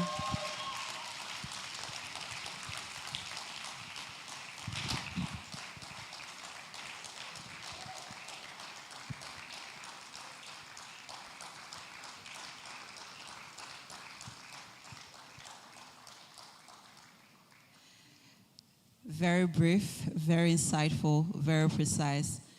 Understand the importance of the law as a business owner. So while taking that vantage position, observe your landscape thoroughly and We're talking about a company that's not just moving boxes, but actually reshaping the landscape of an entire nation. Okay, I'm intrigued. What's this company and what makes them so special? Get this, they're called Pomegranate Ltd, P&L for short, and they're tackling logistics in a place most wouldn't even know where to begin Nigeria. Ah, Nigeria. Massive population, booming economy, but infamous for its infrastructural challenges. Now that's a tough nut to crack. Exactly. And what's fascinating is that PNL isn't just surviving, they're thriving. They're working with giants like Nestle, Friesland Campina, flour mills of Nigeria, all relying on PNL to navigate this complex web of supply chains. So we're not talking your average delivery service. These guys are playing in the big leagues. What's their secret sauce? How do they pull it off? Well, from what we've gathered, it's a blend of smart strategy, innovative technology, and a company culture that's, well, a little different. Fresh wave of excitement across Africa as Roland Properties introduces another incredible opportunity for landowners. Imagine owning a piece of land that we cultivate for you while you enjoy the financial rewards. For as low as 3.5 million naira, you can secure 1 acre of fertile farmland at Oak Farms. Over the next 3 years, you'll enjoy the rewards of your farmland without lifting a finger. And after that, the choice of what to do with the land is yours. Now, if you missed out on Top Grange Farm Estate, don't worry. Oak Farms is here offering you the same incredible opportunity to cultivate your future. You're hereby advised to take advantage of this golden opportunity to be part of a thriving agricultural future. Oak Farms by Roland Properties, Kobakwe, Abeokuta is where your land works harder than you. All right. Now we are about to commence the third and final panel session, which will focus on taking the vantage points, reeling in on the real estate industry in Nigeria. I will be moderating the session. And of course, joining me on the session is Mr. Johnson Teniola Faromoju. Please, a round of applause as he takes on stage. And also joining the session will be Temi Tokwe Mark Odige, CEO Rep 360. And of course, we have Mr. Folari Oloyede also joining the session. Please, a round of applause for him. Huh?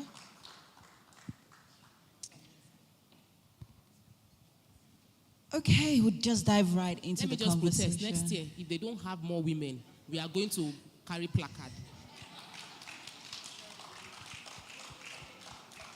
I agree with you, TMO. I do agree with you.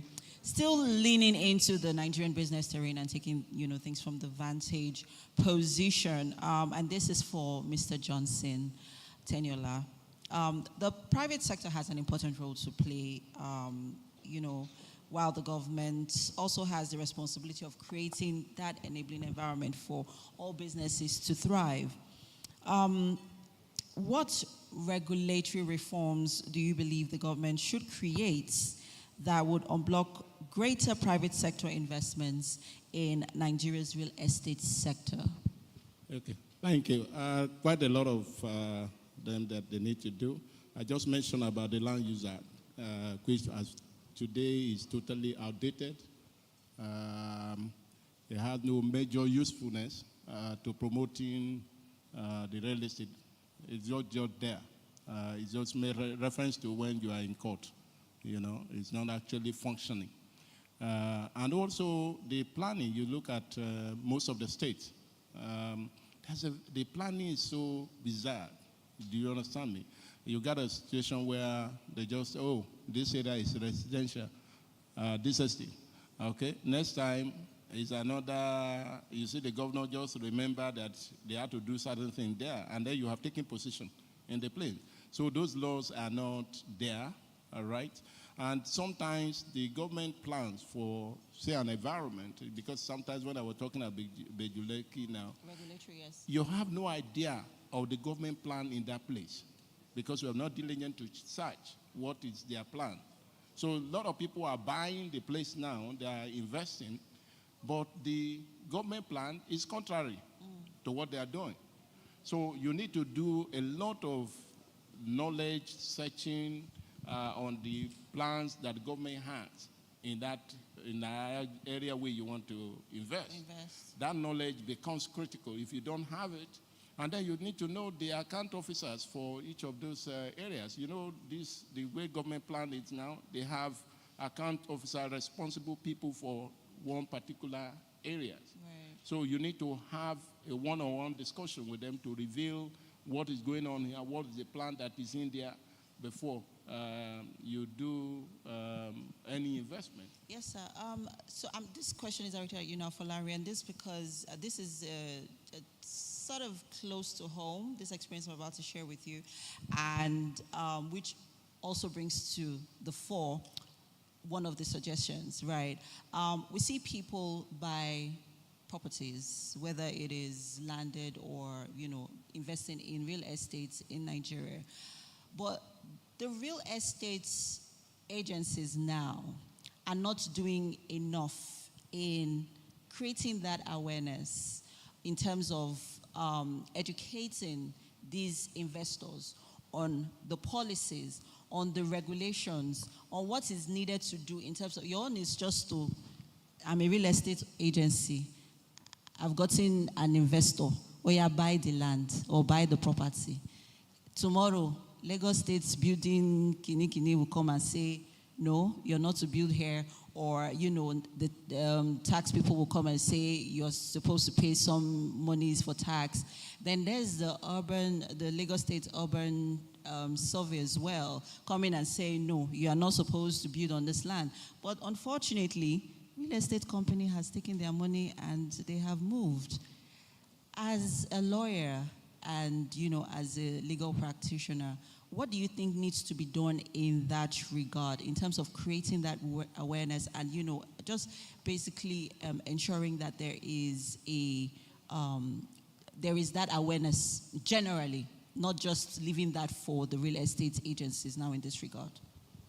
Okay, so reacting to what the scenario you painted now, the real estate agent is not the only player in the real estate sector. And so the real estate agent wants to sell.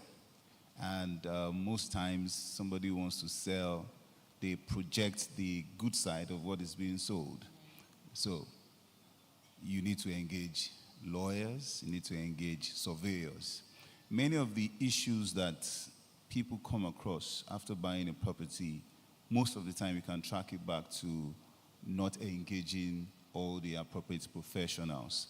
I know that many people, when they want to buy land, if it is between the agent's fee and the lawyer's fee, they think the agents can always exit lawyer from the transaction. We're not going to tell the lawyer anything again, and then you buy and then you pay the agency fee and then the agent moves on. But a lawyer doesn't move on.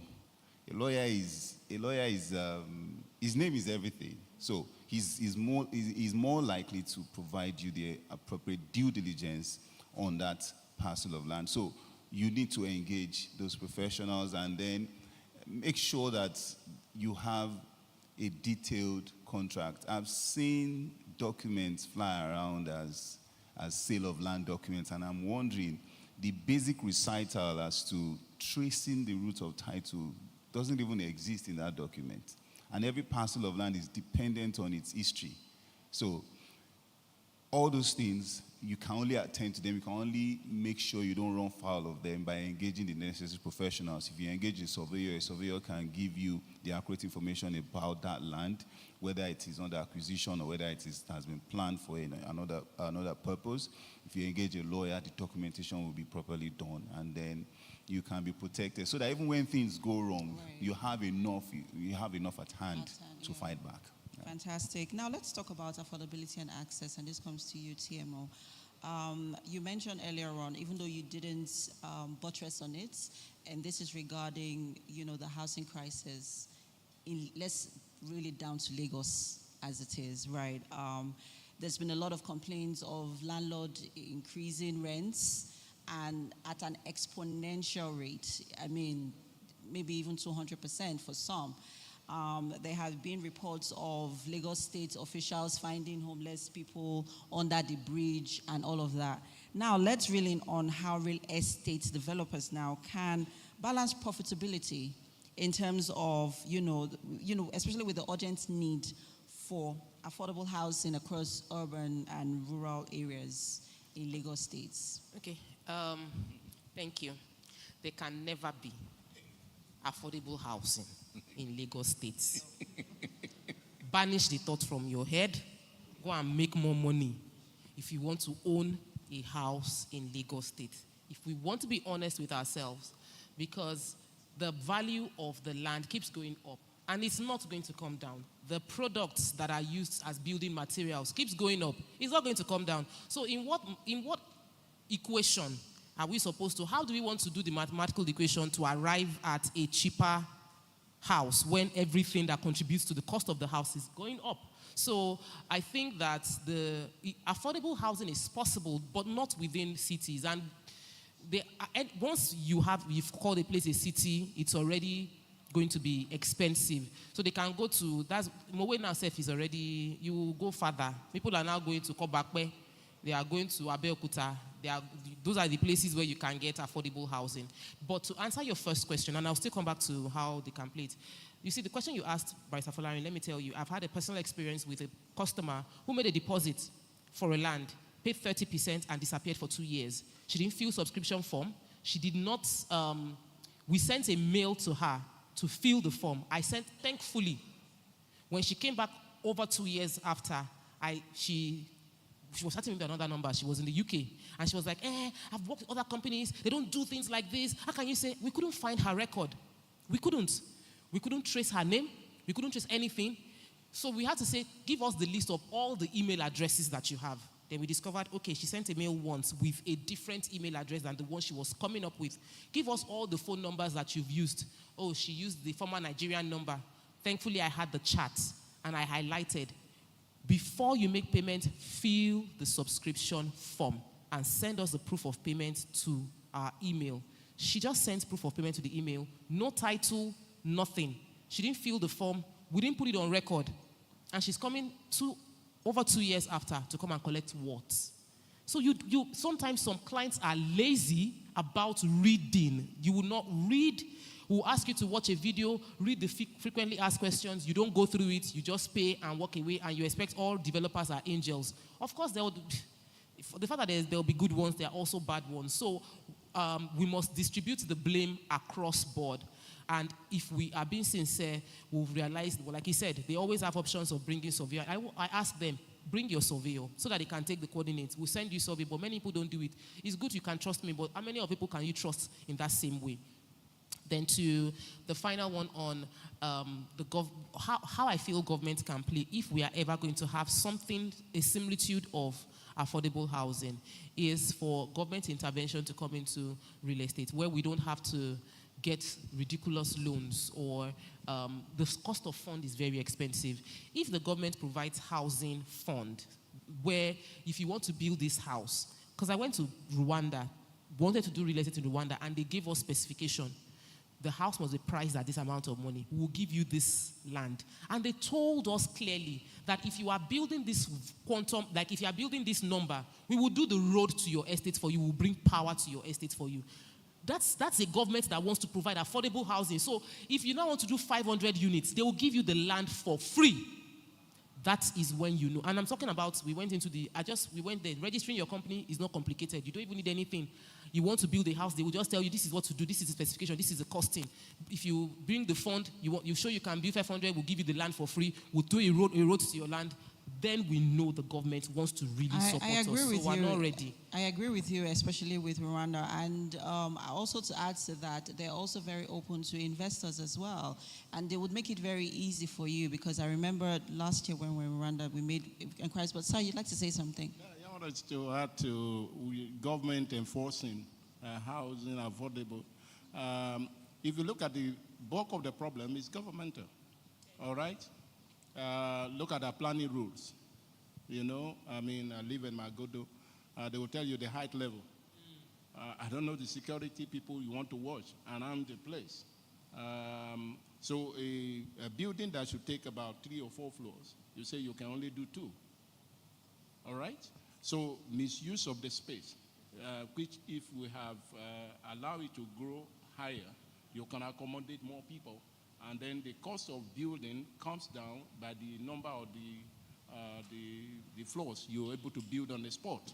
Those are the kind of problem that government, and then there are planning rules. You know, the process of approval never can give you any chance on that you can build a house that anyone can live in. Let me give you one example of, you know, everybody talk about the coastal road. Yes. You understand me? Majority of the people lost properties, and not their fault. Lagos State gave them documents. Some of them have documents of a state to be on the land, right where they are, and the federal government comes and saying a road will pass through the place, and they don't pay compensation on land. Wow. So if you are a real estate promoter, how will you provide a building that the distance? And then nobody knows. I mean, like now in Lagos State, it means that they want to build anything now, I have to go to the federal, housing to search the laws that are required, because we just heard now that, I mean, some of us... Yeah, to add to that, I think it's just important that everyone does their research and due diligence. But quickly, we need to take this final question because we have to wrap up. We're against time. And this is addressing the need for innovation and infrastructure of development, especially in this age of AI. TMO, this is for you. What is the role of technology and infrastructure development in changing and shaping the future of the real estate industry in Nigeria? Okay, so for me, I'm currently really in love with AI. It's making my life really easy. However, I would say that for us to truly deploy technology, we need to sort out some basics like having energy constantly, electricity. You cannot want to do something and electricity keeps stripping off. For innovation to happen in infrastructural development, we have bottlenecks that are currently existing. There are things we cannot do. He mentioned there's a cap to the number of story of houses that you can build. We also have cases where you want to do, people are doing container houses, they are doing brick houses.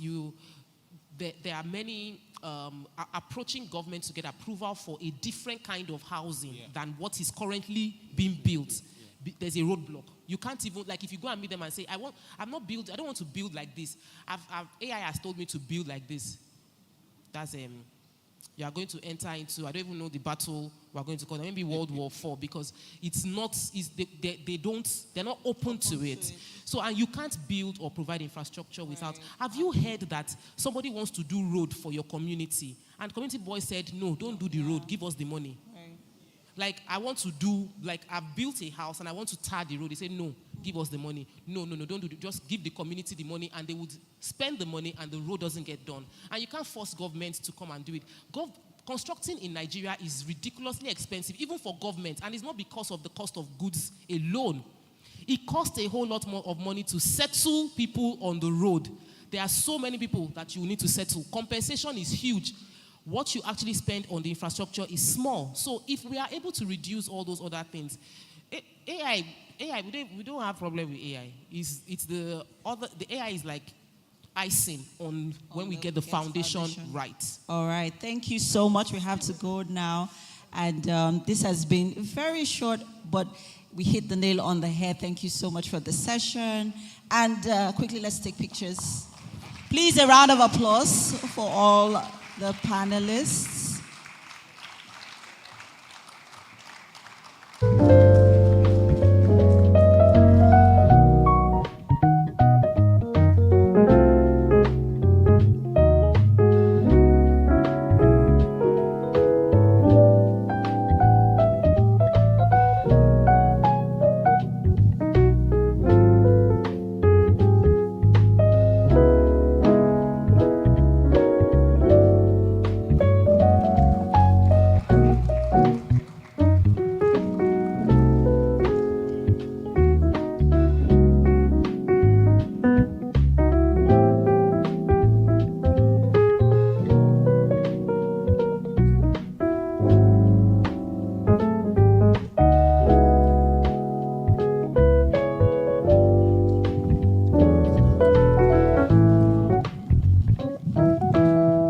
Have you all been blessed today? If you've been blessed today, say I. Are you promising to practice everything that you have learned?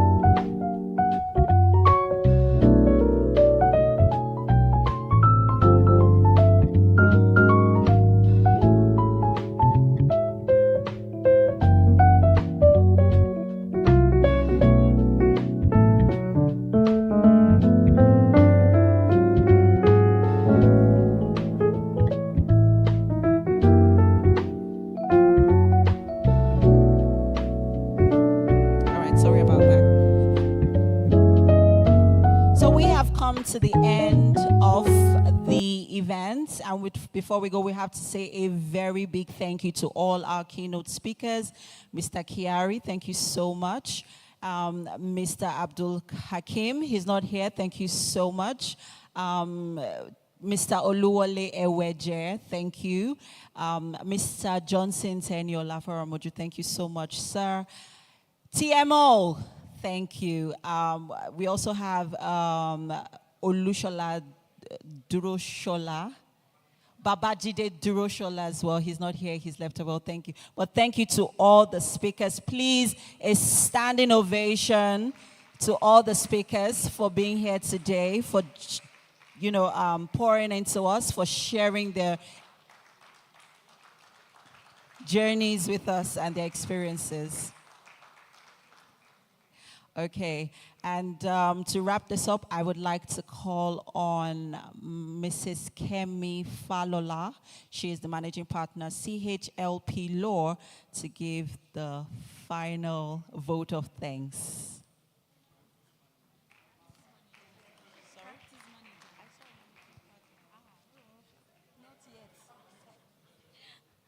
Good afternoon, everyone. We just want to say a big thank you to you for your patience, for your contributions. You've been an amazing audience. Please put a round of applause for yourself, please. Thank you so much for coming. Thank you for making our time. We want to say a big thank you to our speakers. We want to thank Mr. Babajide Duroshola, Mr. Ababuka, Mr. Abdulhakim Buhari, TMO, JT Faramoju. We want to say a big thank you to you all. And we want to thank our sponsors. Thank you so much to our sponsors. We want to thank Rollout Properties. We want to thank Adova PLC. We want to thank Ecolux. We want to thank Data Brooks. And we want to say a big thank you to Watt Renewables. Thank you so much for doing this with us in 2025. And we look forward to seeing you in 2026. Thank you very much.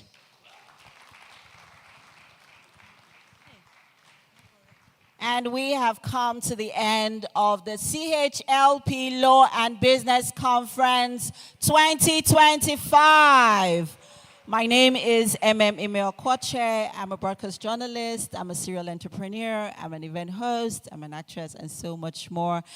Have a lovely day ahead, and please get home safe. And yes, just as you step out of the hall, we have refreshments for you. So go and refresh your tummy, even as we have refreshed your minds. Thank you very much. Okay, please have a seat. Sorry, please have a seat. The ushers would come to attend to you. Please have a seat.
We're talking about a company that's not just moving boxes, but actually reshaping the landscape of an entire nation. Okay, I'm intrigued. What's this company and what makes them so special? Get this, they're called Pomegranate Ltd, P&L for short, and they're tackling logistics in a place most wouldn't even know where to begin: Nigeria. Ah, Nigeria. Massive population, booming economy, but infamous for its infrastructural challenges. Now that's a tough nut to crack. Exactly. And what's fascinating is that P&L isn't just surviving, they're thriving. They're working with giants like Nestle, Friesland Campina, flour mills of Nigeria, all relying on P&L to navigate this complex web of supply chains. So we're not talking your average delivery service. These guys are playing in the big leagues. What's their secret sauce? How do they pull it off? Well, from what we've gathered, it's a blend of smart strategy, innovative technology, and a company culture that's, well, a little different. Fresh wave of excitement across Africa as Roland Properties introduces another incredible opportunity for landowners. Imagine owning a piece of land that we cultivate for you while you enjoy the financial rewards. For as low as 3.5 million naira, you can secure 1 acre of fertile farmland at Oak Farms. Over the next 3 years, you'll enjoy the rewards of your farmland without lifting a finger. And after that, the choice of what to do with the land is yours. Now, if you missed out on Top Grange Farm Estate, don't worry. Oak Farms is here offering you the same incredible opportunity to cultivate your future. You're hereby advised to take advantage of this golden opportunity to be part of a thriving agricultural future. Oak Farms by Roland Properties, Kobakwe, Abeokuta is where your land works harder than you.